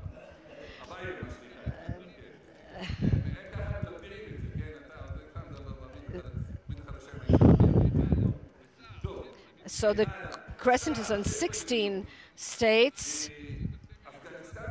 Afghanistan relate to Allah and Muhammad, and the falcon of Salah ad-Din. And in Egypt, it says the Arab Republic of Egypt, although not all Egyptians are Arabs, as we know. In Bhutan and Indonesia, there are also symbols of the Buddhist religion. Hatikva, 121 states have the national anthem in their constitution. 8 of them have the words of the national anthem because they're afraid perhaps that the words will be stayed. And there are those who claim that we have to change the words of Hatikva too, of our national anthem. But they wrote in some 8, they wrote the words themselves. If somebody wants to change Hatikva, it won't be Hatikva anymore. And 10 declare that that the anthem is a national symbol, and so on. Note 6 states even write the notes of the national anthem. They write the name of the composer, and 2 of them made the notes part of the law. And in Australia, in Canada, something interesting happened in the French version of the anthem. it talks about carrying the cross, and somebody asked to have it changed because it offended him, and they said no. In Afghanistan, the constitution requires that the anthem include the words Allahu Akbar, Allah is great. And another motif, here I'm mentioning some motifs I saw in other constitutions that we don't have in ours. There are 73 countries that have the stamp of the state in their constitution. I don't know how much stamps are used, but here you can see it exists. There's the law of the stamp of the state. If in the future they change anything, or that if the nation-state law becomes part of an entire constitution, then that can be included too. And the law mentions the state symbol, which is a 7-branched menorah flanked by olive branch. And a large number mentioned the national currency in their constitution. So when they, for example, when countries joined the EU zone, the Eurozone, they had to change their constitution. So, you know, if we've changed our currency a few times, so maybe we should consider that. 39 countries mention the motto of the state. We don't have a motto. And their national colors. Our colors are blue and white, of course, Bolivia.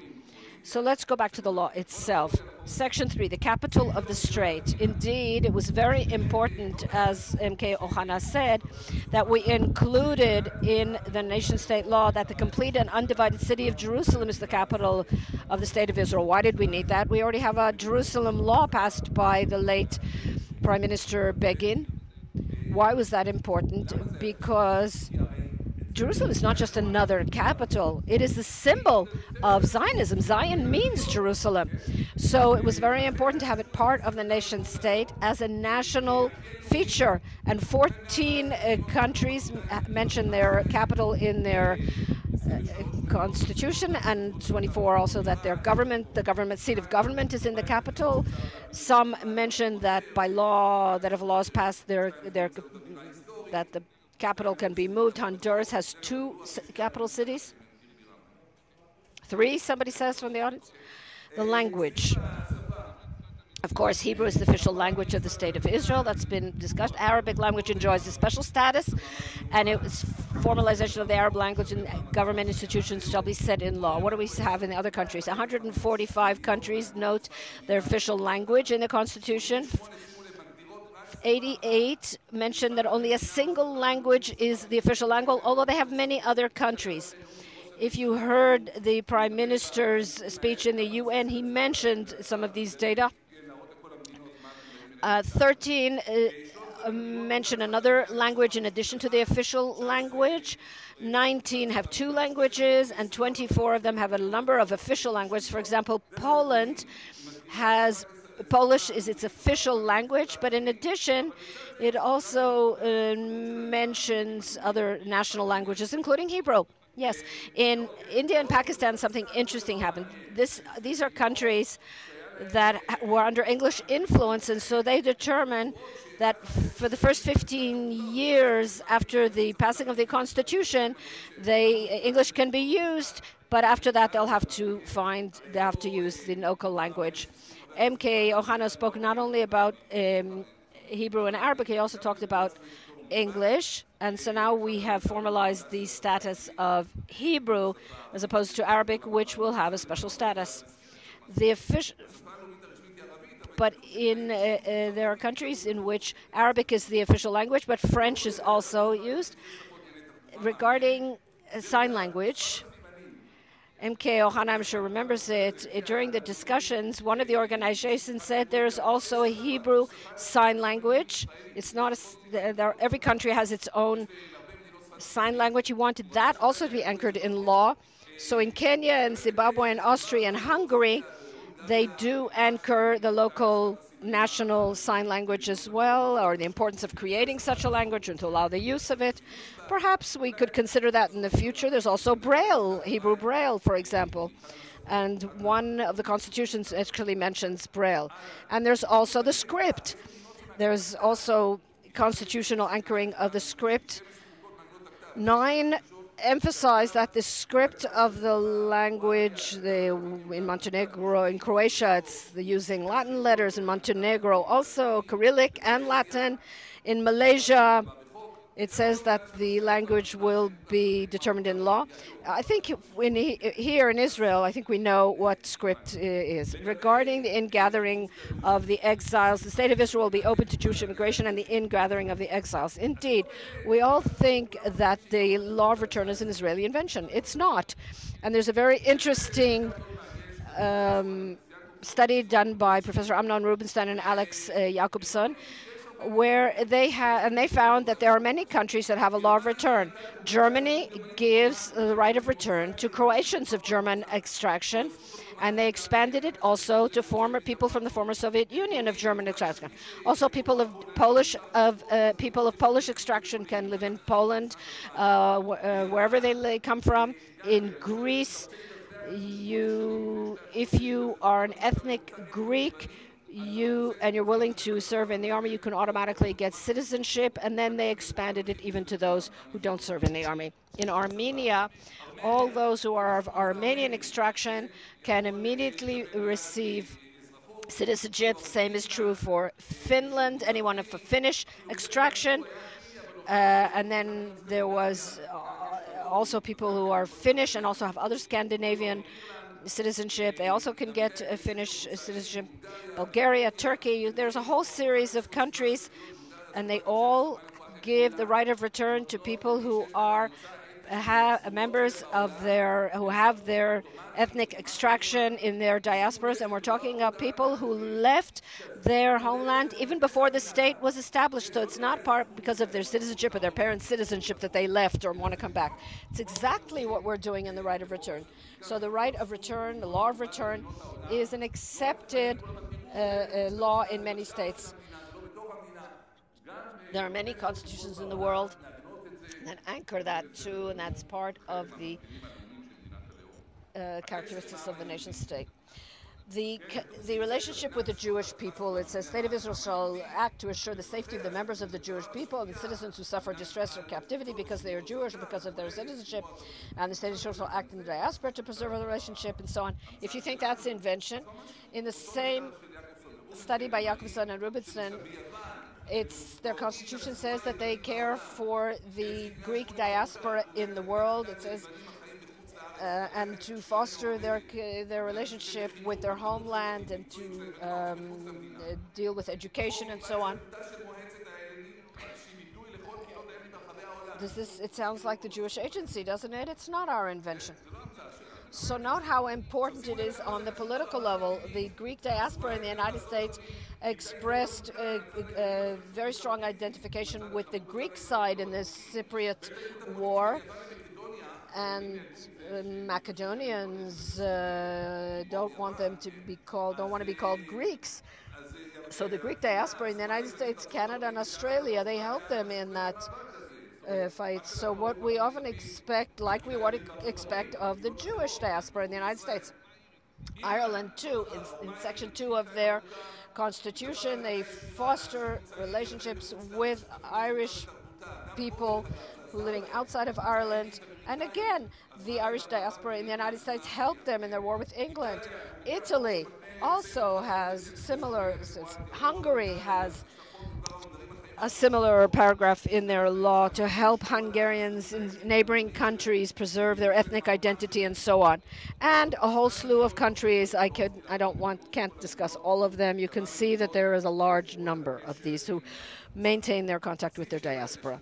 The matter of settlement. 16 constitutions discuss settlement in their whole country. 6 determine that the law can prevent settlement in certain areas. A great deal was said about the original 7B, Section 7B, that talked about having Jewish-only settlements. I didn't support that clause, and indeed, at the second reading, my colleague Simcha Rotman and I worked to have it changed.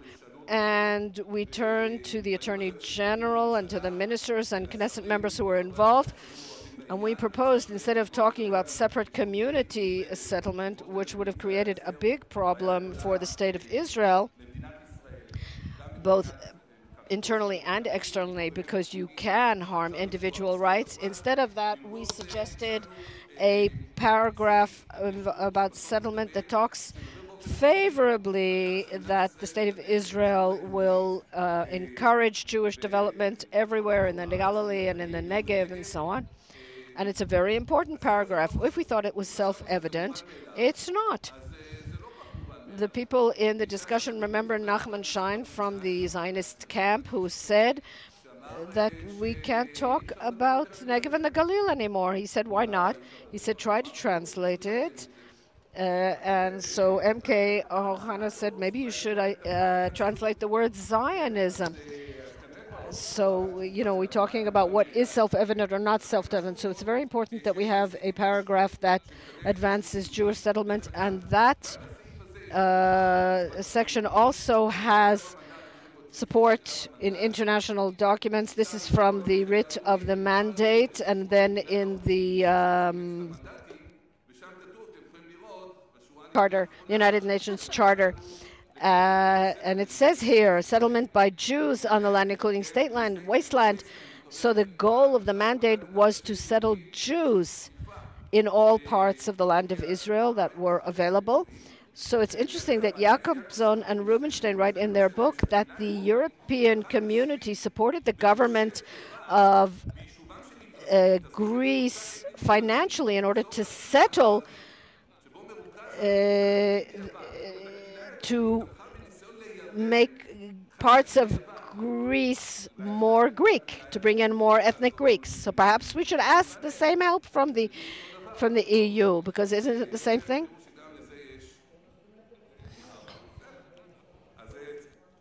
They should help us. We're talking about nation-state.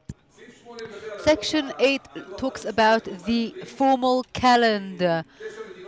9 countries talk about 9 countries look at the Gregorian calendar, or the Muslim Hijri one, and some Nepal have their own calendar, and we anchored the Hebrew calendar, the Jewish calendar, alongside the Gregorian one. And as for the Independence Day and Memorial Day,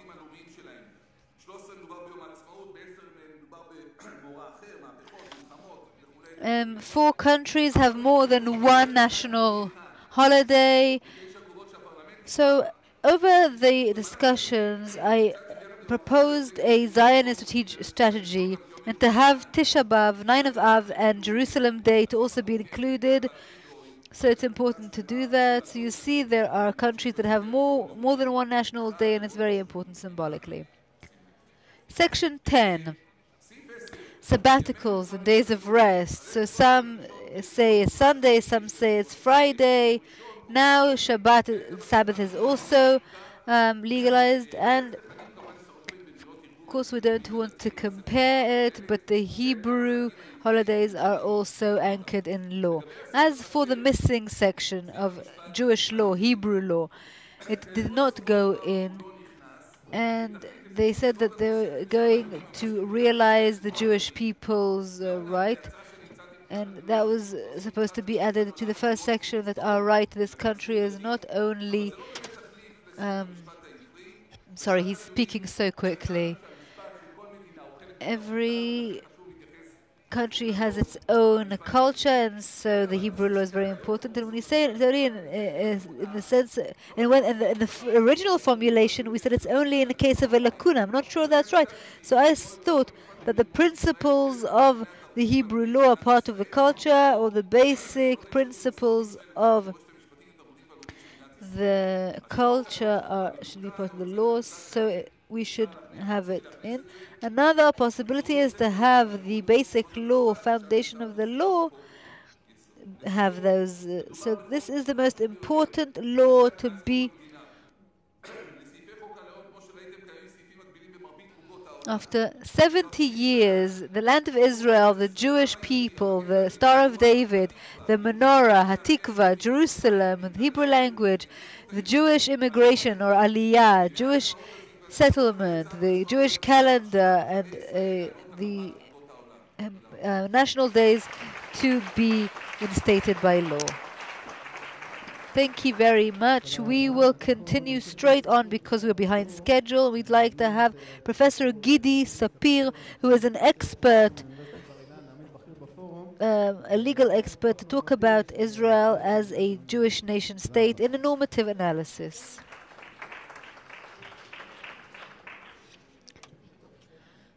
Hello everyone. I would like to begin by praising everyone who's still sitting in the room. We began at 9:30 this morning and you're still here listening to us. So if you're okay, if you're here, that's okay. If you leave, I'm not condemning you, but thank you all very much. To me, that would be very difficult. I'm not going to talk about the nation-state law, what it contains and what it does not contain.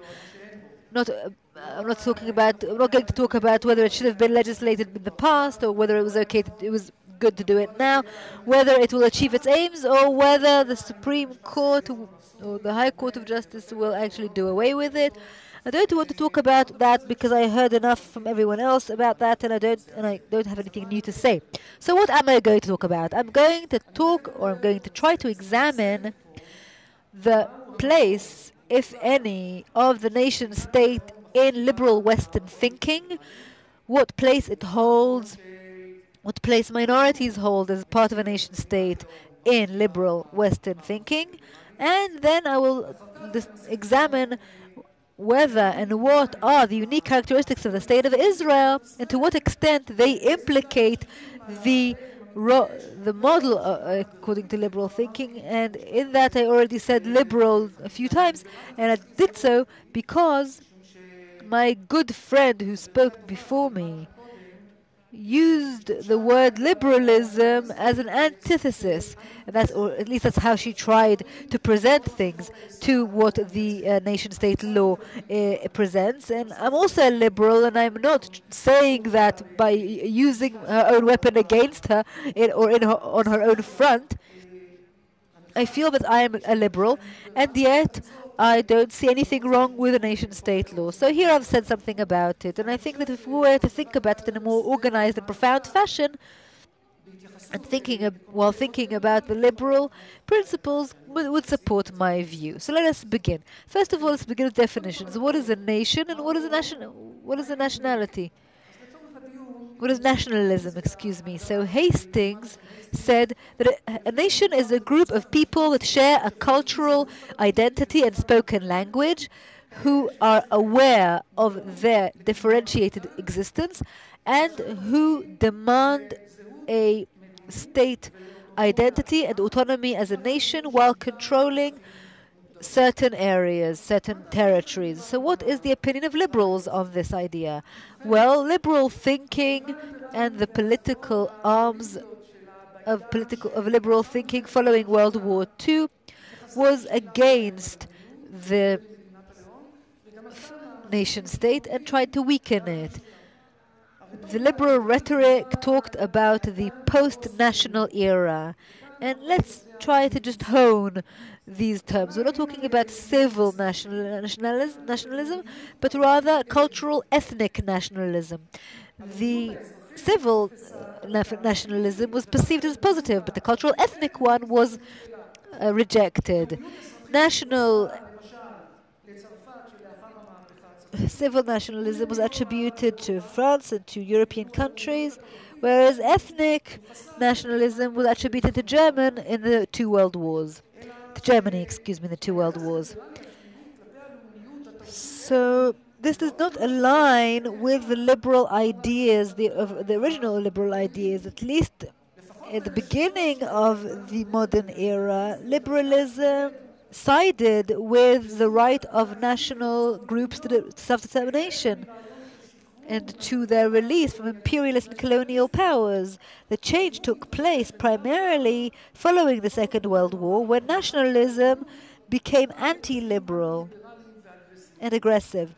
So what is actually motivating those who object to the nation-state law? Well, they're saying it's a hazard and a slippery slope to ultra-nationalism. They're worried about being aggressive to neighbors and other nations, and internally to causing harm to minorities who are not part of your nation. But the distinction between countries who are defined by geography like France or by affinity to nation, and most countries are like that, is problematic, factually speaking. In this respect, in practice, even countries who believe in civil identity or nationalism, they have things in common with others, whether willingly or unwillingly. In France, they speak French, but there are minorities in France, including native minorities, such as the Platonians, whose mother tongue is not or was not in the past French. Choosing French is a cultural decision that is very difficult to avoid. Another example. The position held by France on head covering for women aligns with the secular version of Christianity more than cultural neutrality, you'll agree. So we should not be surprised that in the explanation to this French legislation on head covering for women, the secular aspect was attributed roots of history and culture. But even if the distinction between these kinds of states was possible, at least to a certain extent, it seems that the aspiration to have this cultural ethnic model done away with is more of a heart's desire than a reality. And I would like to expand on that. Since the early 1990s, a claim has been made that the nation-state and nationalism have come to the end of the road. Many reasons for that are all sorts of economic partnerships that are cross-border, like the EU, globalization processes that require mutual dependency, and the honing of the struggle between civilizations that to a certain extent replaces the battle between nation-states. These processes weaken nationalism and the nation-state and replace them with functional economic ties and cultural affinities that cross national borders. According to Jürgen Habermas, these processes lead to replacing the nation-state with a civil state or civic state. But if you look into that more, the argument that nationalism is weakened is actually refuted. Why? First of all, multinational countries like the Soviet Union and Yugoslavia have crumbled in the 20th century, and highly ideological countries have risen since.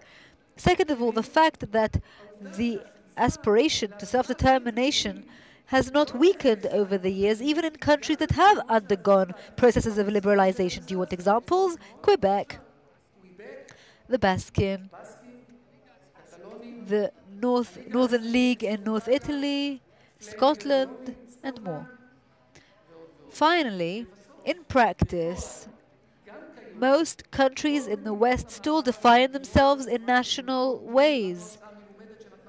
Moreover, in recent years, we can identify the strengthening of nationalism in the West, in part because of the waves of immigration and refugees that are characteristic of globalization. So, against this backdrop, it is no surprise that the Lisbon Convention, that since December 2009 the EU has been going according to, recognizes the importance of the flag of a nation-state.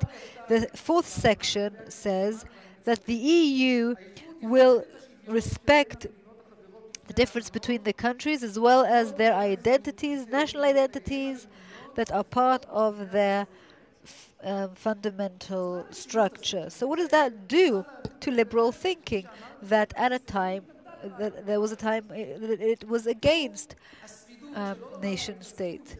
So the insistence of minorities for self-determination have led thinkers and liberal writers to rethink this, to revisit this, and to say things in favor of the nation-state model. So let us split these into three. The first is the interest of this group, of the nation-state, of the national group. The second is the interest of the state as an organization. And the third is based on the interest of members of minorities in the nation-state. And that's the biggest challenge. So let us begin. The interest of the members of the national group. The main argument is that the nation-state is means by which to best realize the right to self-determination, which is already quite new in the liberal discourse. Here are a few versions of this argument. Miller says that a nation-state allows the realization of every aspect of the national culture. He claims that the need in a nation-state stems from the fact that the national culture includes many public components which may be preserved in other routine ways, but much like other public goods, this is not ensured, this is not certain, and only a nation-state can ensure it. Taylor, a Canadian scholar, said that a nation-state is a tool for strengthening self-assessment. He points to the fact that self-assessment or self-evaluation depends greatly on external assessment. He says also that this external assessment on the national level is dependent upon expressions of nationalism. Taylor explains that the need in a nation-state stems from the fact that in it alone can political independent regime be reached, and it is necessary because it is needed in self-assessment, and culture and our cultural group is part of our self-determination. As a result, the level of evaluation that our culture will get depends on how we assess ourselves. Thus, the assessment that we get and the appreciation of it depends on ambassadors, depends on representation in the EU, in the UN, etc. That's one kind of argument. The second kind of argument talks about the interests of the state. One such argument is that a nation-state is essential to achieving social justice and maintaining the law, keeping the law. They say that in order to achieve keeping the law, especially in social issues like taking money from one person's pocket and giving it to another, one must have great trust, considerable trust in the other members that they'll do the same. It's like mutual trust. And a national connection serves as a good basis for such trust. Another argument talks about the importance of a nation-state in achieving a healthy democracy. According to this outlook, a healthy democracy requires not only a mechanism where the majority rules, but also the willingness to make mutual concessions. And that is a motivation. As I've said, a third kind of arguments in favor of the nation-state talks about the interest of the minorities. That's the greatest challenge because on the face of it, it sounds like a paradox, right? How can the minorities support the nation-state idea? Let's try. I would like to argue that the definition of a nation-state as an ethno-cultural nation-state may actually strengthen rather than weakness the willingness to acknowledge and recognize minorities and thereby acknowledging the rights of such groups. However, in a state that presents itself as neutral culturally, the minority is asked to join the wider culture, but this wider culture will align with the majority culture. For instance, in France, they refused to join international and European charters and that talk about global rights. And why? Because they don't want to affiliate with themselves with any culture. So how does that affect what happens within France? In 1991, the French legislator passes a law that acknowledges the special status of Corsica, while talking about its history and culture and that of the people living there. And then their Supreme Court abolished it or invalidated it because it said it went against the French Constitution. Does that mean that the Corsicans are of the same value, of the same status? No, because the majority culture rules. And another reason that, at least in my opinion, the minority should actually support rather than object to the idea of a nation-state is because declaring a state as a nation-state or acknowledging or recognizing the model of the nation-state strengthens the possibility that the minority will get self-determination elsewhere.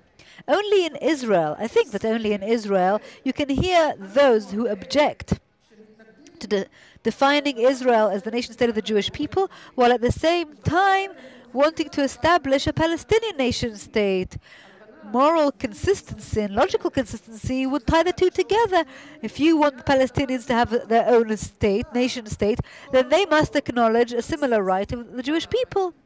So these are all arguments in favor of this nation-state, but this also poses a challenge, which I would like to explore right now. I am talking about the reality of a nation-state, which raises the question, what will be the status of minorities in such a state? Because as we all know, nowhere in the world is there a country, Greece is close to it, but even it is not exactly the kind of country where there is complete nationalism and only one nation. So the first claim made by minorities is a claim for complete equality. The right of equality is given to any person, be they as it may, be them as they may, but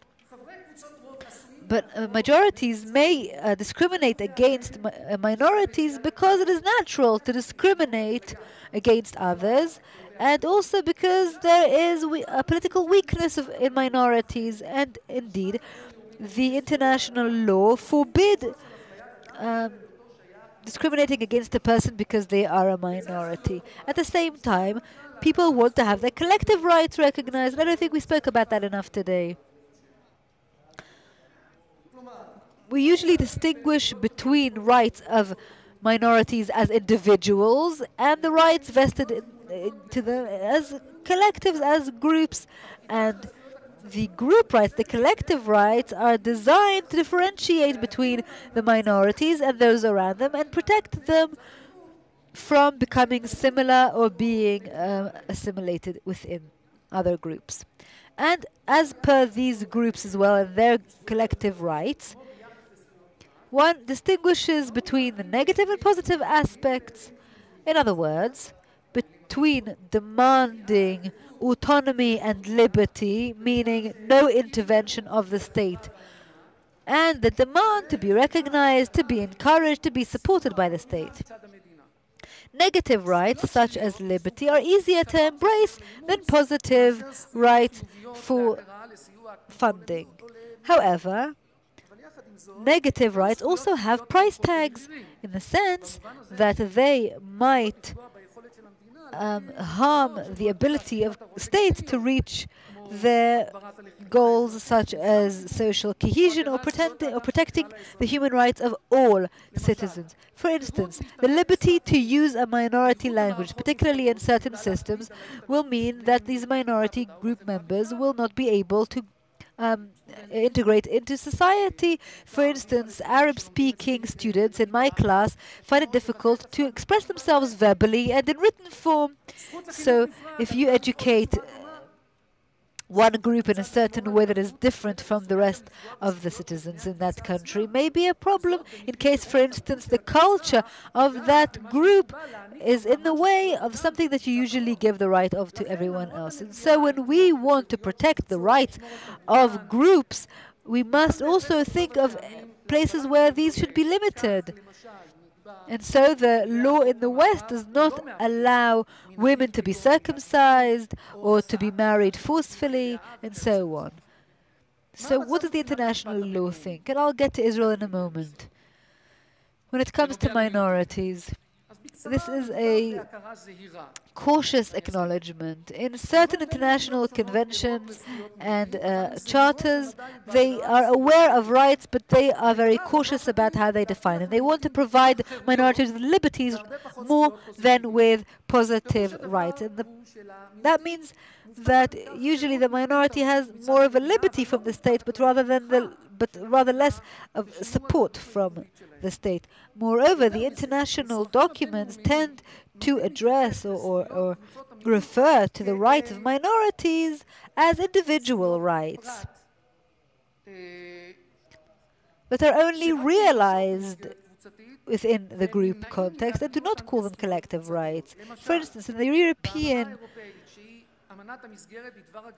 Convention from 1995 that Israel did not sign and came into force in 1998. In the special report that was designed to explain this convention, they said that they will not acknowledge group or collective rights. They realize that as a result of realizing each and every individual right, they will be looked upon as collective, but they are not collective per se.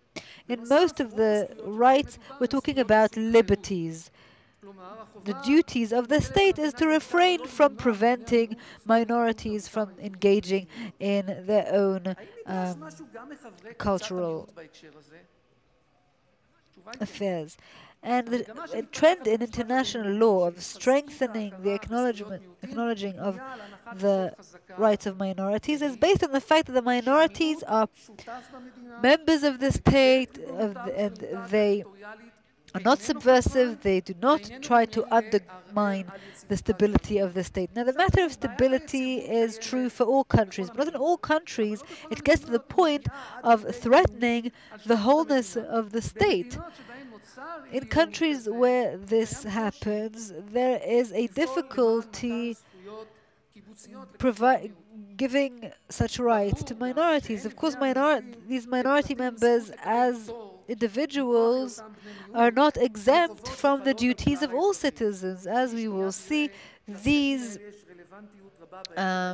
reservations have many implications, because everything I've said so far have to do with all nation states. Now I'd like to talk a little bit about the Israeli reality, which is rather complex. And perhaps I'll say very briefly before I begin this, that when we talk about yes equality or no equality, it's like the Israeli pathology that is very unique, that we always have to whisper our pathology rather than saying it out loud. And the fact that I feel it is legitimate that even if we translate this pathology to legal understandings, we can't put it into our constitution, and I'm saying that really in a nutshell. So what are the unique characteristics of Israel? Well, first of all, the Jewish history.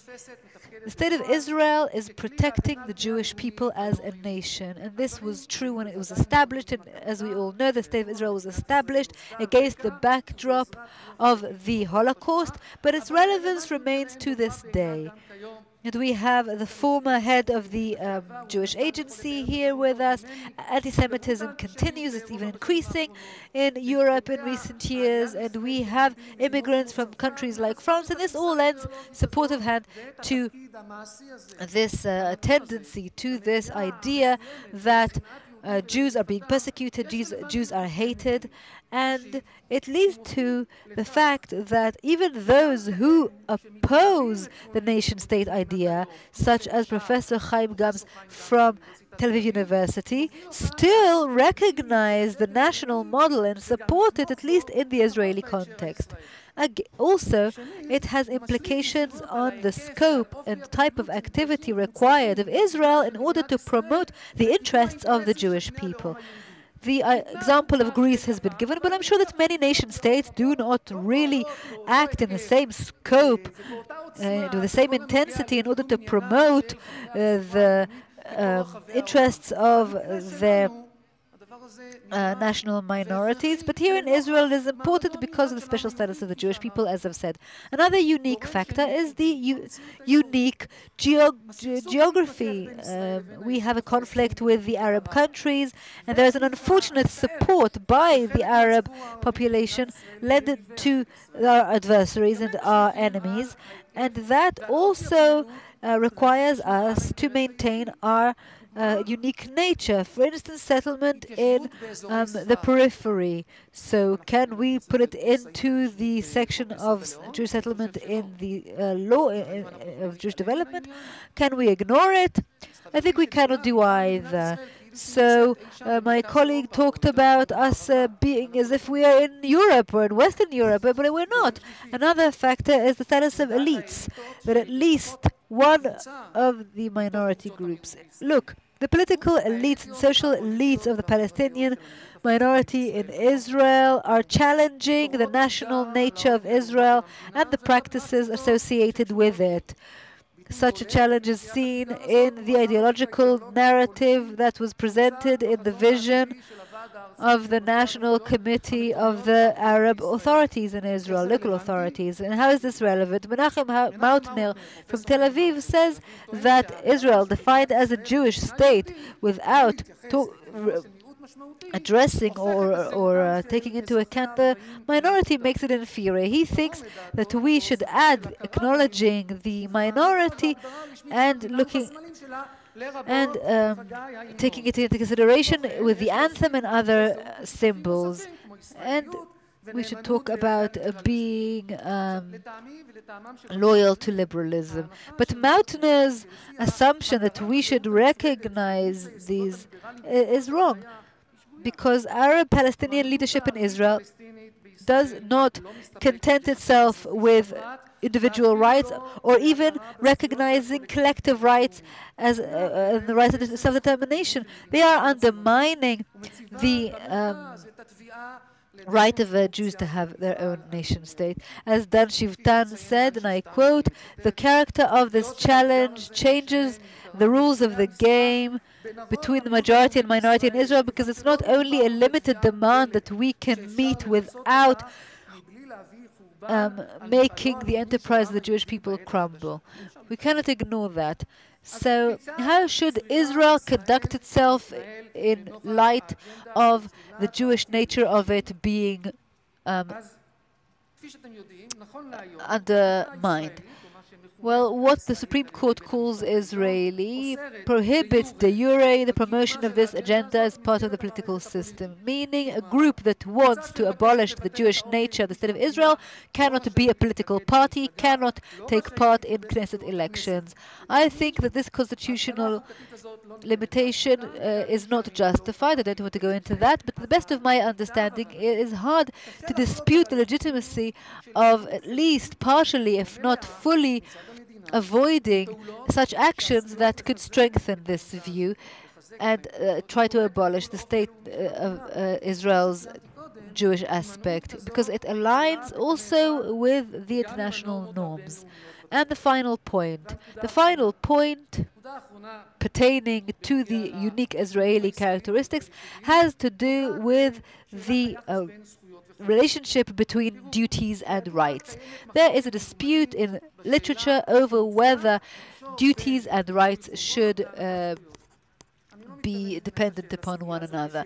I cannot avoid the certain relevance of it to the matter at hand. The matter of the validity of recognizing the rights of minorities, namely the Palestinians in Israel. I'm talking about the refusal of some of the members of this minority, this Palestinian minority, from fulfilling its civil duties and actually trying to convince others to turn against those who are trying to fulfill these duties, following the Rubinstein verdict, whereby the exemption given to yeshiva scholars actually undermines equality. A petition was filed that says that the same should be said for the other minorities that since the establishment of the state have not been drafted to the IDF, with the exception of the Druze. And the Supreme Court did not know what to do, and they said maybe we should have put it into legislation, and in the end the legislation was removed because the Attorney General said that the minorities should be addressed just like the yeshiva scholars, and a bill will be prepared for that, meaning that the High Court of Justice may be, and the ruling may be interpreted as saying that the State of Israel should address the matter of IDF service among minorities, but of course in practice nothing has been done about it. What is the position of the political leadership of Palestinians? So let us give a sample. In a conference in June 2014 against having Israeli Arabs drafted to national service, member of Knesset Basil Gates said, the Arabs will not be drafted to the racist Zionist army who kills Arabs. No one disputes that, because Israelization and Zionization will not take place in our community. Our war against drafting into the IDF will keep happening, and those who try to promote Zionist national service, which is not military service, civil service. So here is statements that were made that differentiate between the Arabs of Judea and Samaria and Israeli Arabs, and it's actually calling for violence against anyone who is against what he says. So when we want to look at collective rights and the giving thereof to the Palestinians, we should think about that as well. So the bottom line is the rights of minorities. I would say the idea of the nation state is very well anchored in liberal thinking. The rights of minorities are derivatives of that. In a normal reality, the scope of activity as part of a nation state that should be anchored by a constitution may be rather limited. The scope of rights that are liberties given to minorities will perhaps be broad, if you want to use the word generous, even though generosity doesn't go hand in hand with rights, but the generosity of acknowledging. But in Israel, the reality is different, both because it requires understanding the national components and fighting for these interests and preserving them more than in other nation states, and also because it has to do with the cautious, suspicious, and sometimes miserly kind of approach that we must adopt, and it is justly so, to be cautious when it comes to the demands of national minorities. Some of the things should and must be anchored as part of a constitution.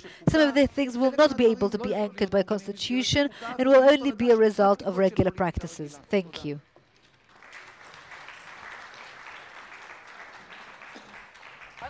Thank you to Professor Gideon. Sapir will conclude this day with a lecture that will shed light on one of the subjects that we discussed not as much today, and I'll call upon the former Deputy Prime Minister and former chairman of the Jewish Agency, Natan Sharansky, who will talk about what is the meaning of Israel being the nation state of the Jewish people. Thank you very much. You've given me a difficult task. If you've survived so many hours of lectures during the day from experts, what can I tell you that you don't know yet? And so I won't get into arguments with attorneys and psychologists and politicians. I will talk about one aspect that I understand, the connection between the Jewish people and the State of Israel. And the State of Israel plays an enormous role in that, and in strengthening Jews, in the ingathering of the exiles, in giving them pride in themselves, strength to contend with all the problems they face. And I have a lot of personal experience in that area. I was a completely assimilated Jew. I had nothing Jewish in my life except for anti-Semitism. And there was no importance in remaining a Jew because it was a type of a disease to be Jewish.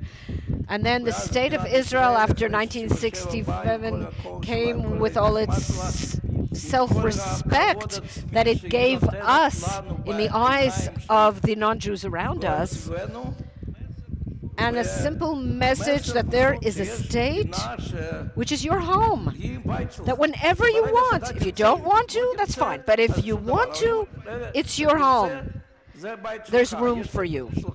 And that in of itself gave a lot of strength. And if it's also the state of Entebbe, a state that's willing to send planes to save its people at the ends of the earth, that's enough to give you the strength to fight for democracy, for human rights, and of course, for Zionism and the ingathering of the exiles. And another example of what the State of Israel is, I grew up in the Ukraine, and today it's a war zone, not between Israel and Soviet Union, but between Ukraine and Russia. And then as the chairman of the Jewish Agency in recent years, we did a lot of campaigns there to help Jews, sometimes pulling them out of battle zones, and we brought them to a base where they could leave for Israel from. And then one day I came there to the hotel in that city, and somebody came to me, and a new oligarch from the Ukraine, apparently, and he said, "You're Sharansky, aren't you?" I said, "Yes, you're the chairman of the Jewish Agency, right? You're from Donetsk, right? I'm also from Donetsk. I want you to know that I'm not Jewish. I just want you to know that we are very, very angry at you. It's so unjustified what you're doing." I said, "What are you talking about?" I said, "We're all suffering. It's a terrible war. We're all suffering here. Why are you only helping Jews? Why are the Jews getting telephones from you? Why do only the Jews have an emissary and an address to go to? That's racism." And I thought to myself, what a success. I grew up in Donetsk when everyone looked at us. They said, "You're such a nice guy. It's a shame you're Jewish." And there's so much anti-Semitism there, and everyone understands that it's not justified. But what can you do? You're born a Jew. And then they said to you, "Why do only Jews have this?" That's the difference that the State of Israel makes. And that's what we brought to the world and to the Jewish people. So in that respect, the nation-state law, is it good or bad? People say to me, "Tell me in a word, is it good or bad?" I'll explain it to you. No, just in one word. In one word, it's good. So say in 2 words. 2 words. Why say, why in 2 words? I can explain it to you at length. No, in 2 words. In 2 words, not good. And now because you've given me more than 2 words, I'll explain to you why it's good in 1 word, and in 2 words it's not good. It's good because people ask, why do you need a nation-state law when you have the Declaration of Independence? In 1948, the Declaration was written and declared when the idea of a nation-state was very popular. There was nothing more justified than a nation-state for the Jewish people. And that was still, after all, the philosophy of the National Revolution of France and in Poland, and after the First World War, all the new nations that emerged, that they suddenly had a state, and it was a good path to go for freedom and democracy via a nation-state. It was a good thing. And certainly for Jews, who deserves it more after the Holocaust? So we didn't need to explain that to anyone at that time. Today, a nation-state is not considered a good thing. After almost 50 years of brainwashing, of post-identity, post-nationalism, multiculturalism, all the dreams of John Legend. Imagine a world without religions and without borders and nationalities and governments and without God.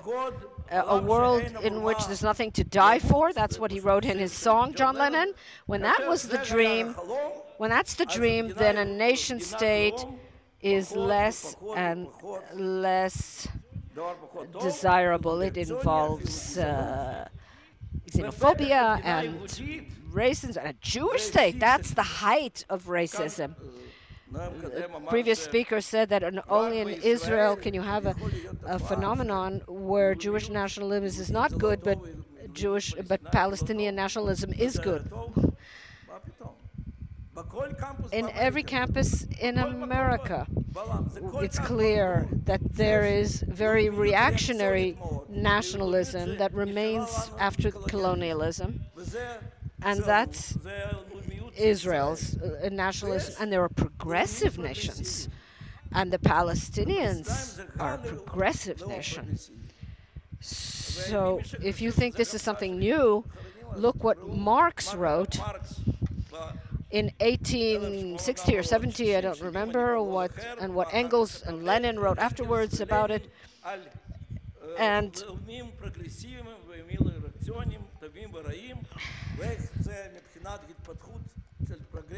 how important it is. In short, and leaders of ours, many leaders in Europe, don't understand why we insist to live in a Jewish state, of all places. They say, give up the idea of a Jewish state and there'll be peace. Even people who like us.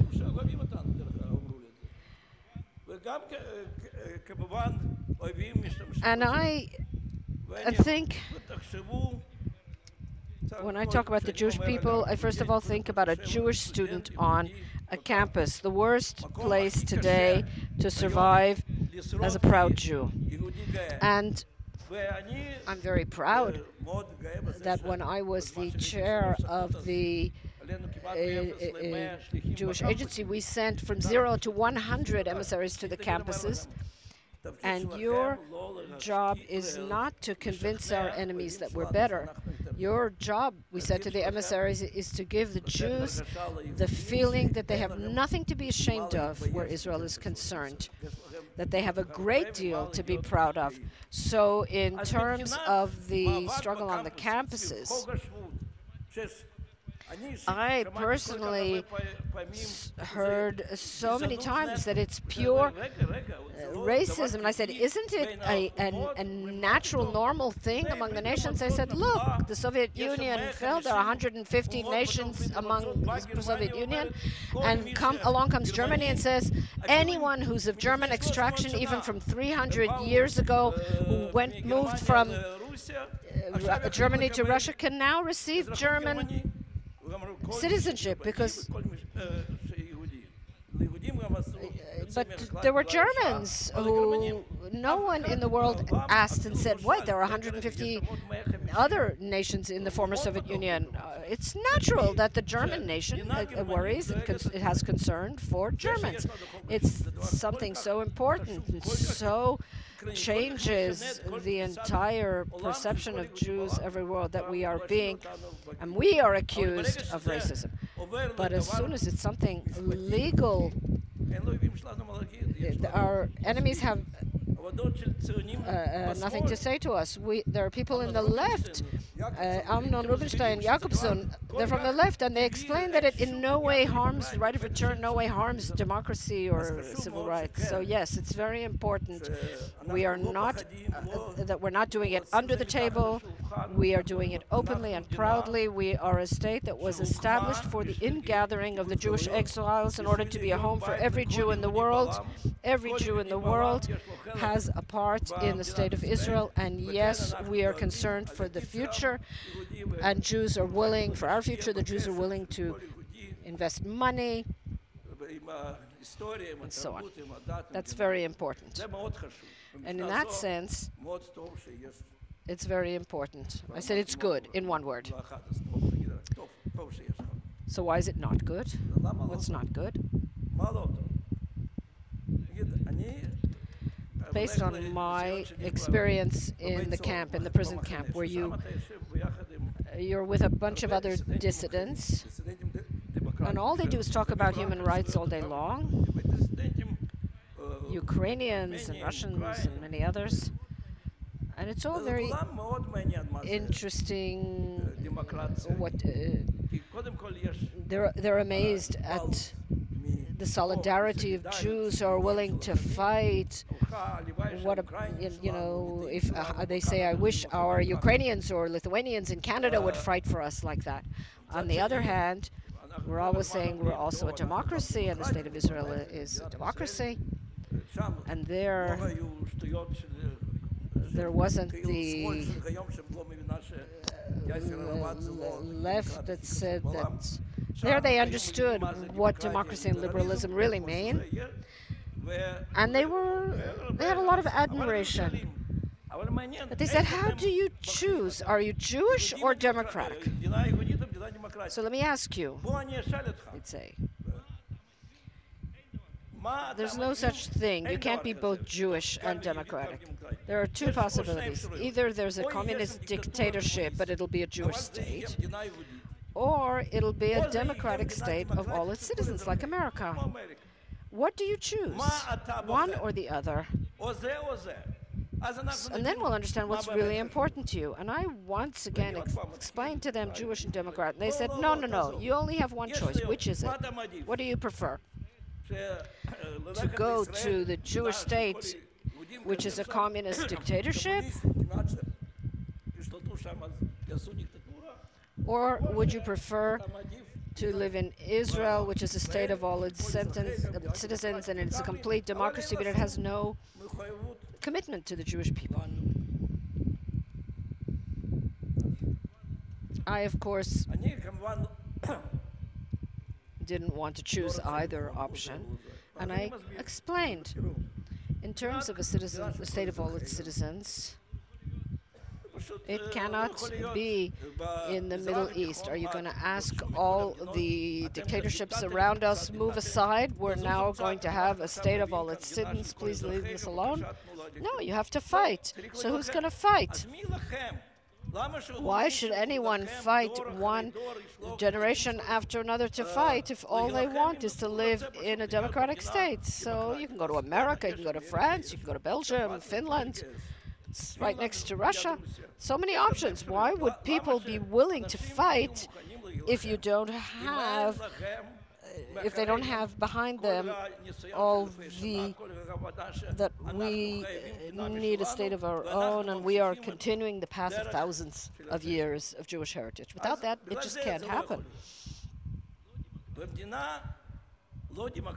In a non-democratic state, it simply can't be, because Jews would never agree to live there. If that's the choice, if you look all over the world, Jews are so strongly connected to freedom and democracy and economic freedom and all the different kinds of freedom, they'll never agree to that. That's why it's impossible.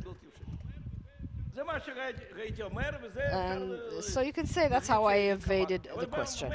But sometimes I see that there is no possibility to exist as a state if the Jewish people in the world and in Israel feel that we are not a democratic state, we have no future. If they feel that this is not a Jewish state, we don't have a future either. Because it's so important that everyone realize that we are both Jewish and democratic. So when it's explained to me that the civil rights have nothing to do with this law or that law, it has to do with a different law. So, okay.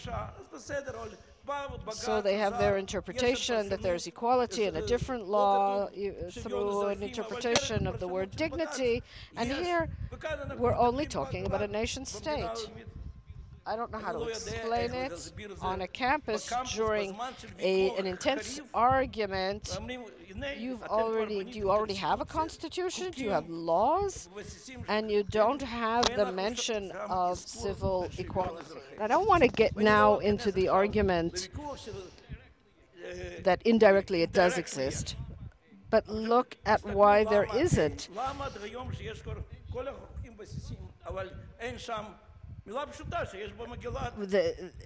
We have a Declaration of Independence.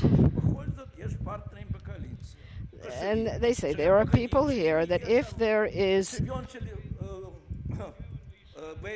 equality between men and women, we can't trust our High Court of Justice, so it could decide against part of the Orthodox communities. And if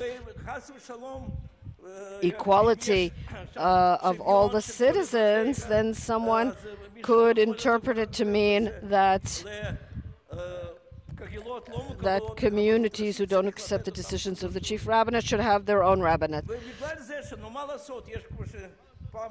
So once the treasurer said to me, I agree with you, or rather the prime minister said to me, I agree with you, but I have to preserve the coalitions, and I can't break up the coalition, and I will. And that can't be explained to any Jew in a campus in America.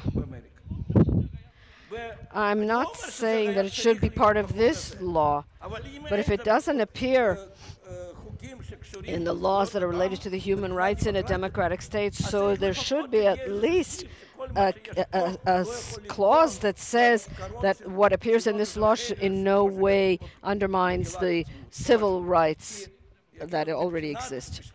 In legal terms, it's simple. In terms of common sense and public diplomacy and the intense conflict we have with our enemies who are trying to destroy the state of Israel, it's not enough and it needs to be done. And I just hope that doesn't mean we have to give up this law. God forbid. It's very important. But Ohana's not here anymore. He did a wonderful job. But the Knesset will be convening in a few weeks, in a few days rather. So let them discuss it or add it to one basic law or another, that there be an explanation in the laws. I know what's going to happen. They're going to say, you're right, but the parts of the coalition don't agree. So then I say you have to replace the coalition. If we can't simply write that we are a Jewish and democratic state together, then we have a very serious problem. And there's another paragraph in terms of wording. You can't understand it if you're not a legal expert, and all the conflicts between the Orthodox about the connection between Jews and tradition, and then they added only in the diaspora, God forbid, not in Israel. So nobody understands what the difference is. And it's explained in a very clear article that if one of the partners in the coalition said quite rightly that if it can be interpreted that the state of Israel is committed, and the High Court of Justice could interpret that to mean that we have to monitor the democratic decisions of the majority of the Jewish people who live in Zion. And in simple language,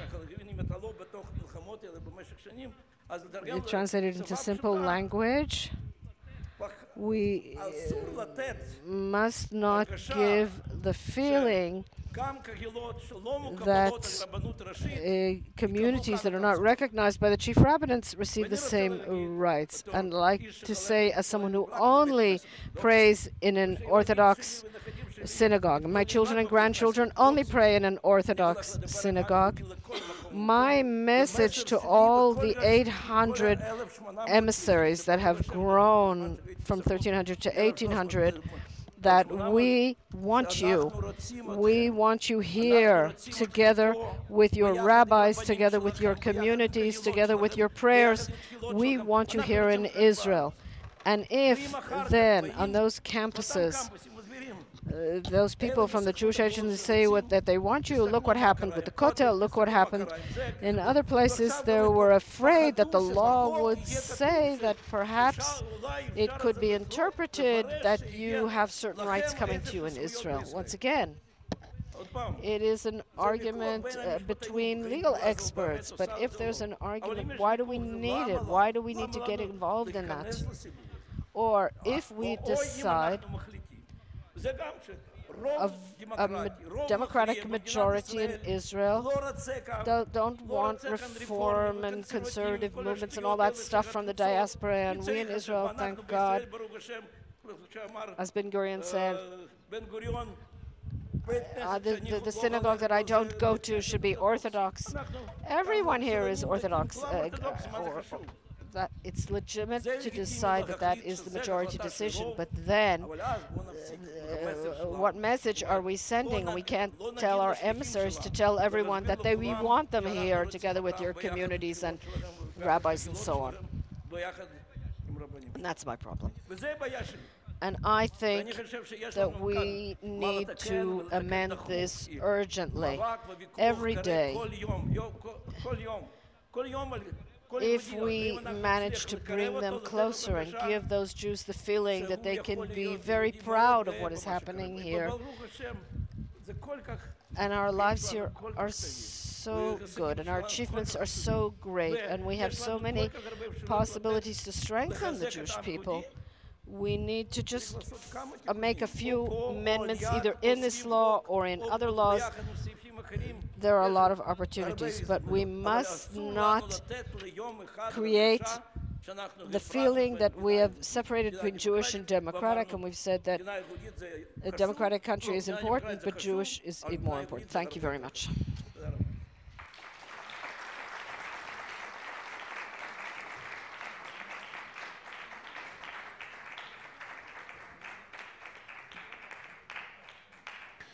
Let's just conclude by thanking Nathan Sharansky and thanking all the speakers here today, to the brave audience that have been here since this morning.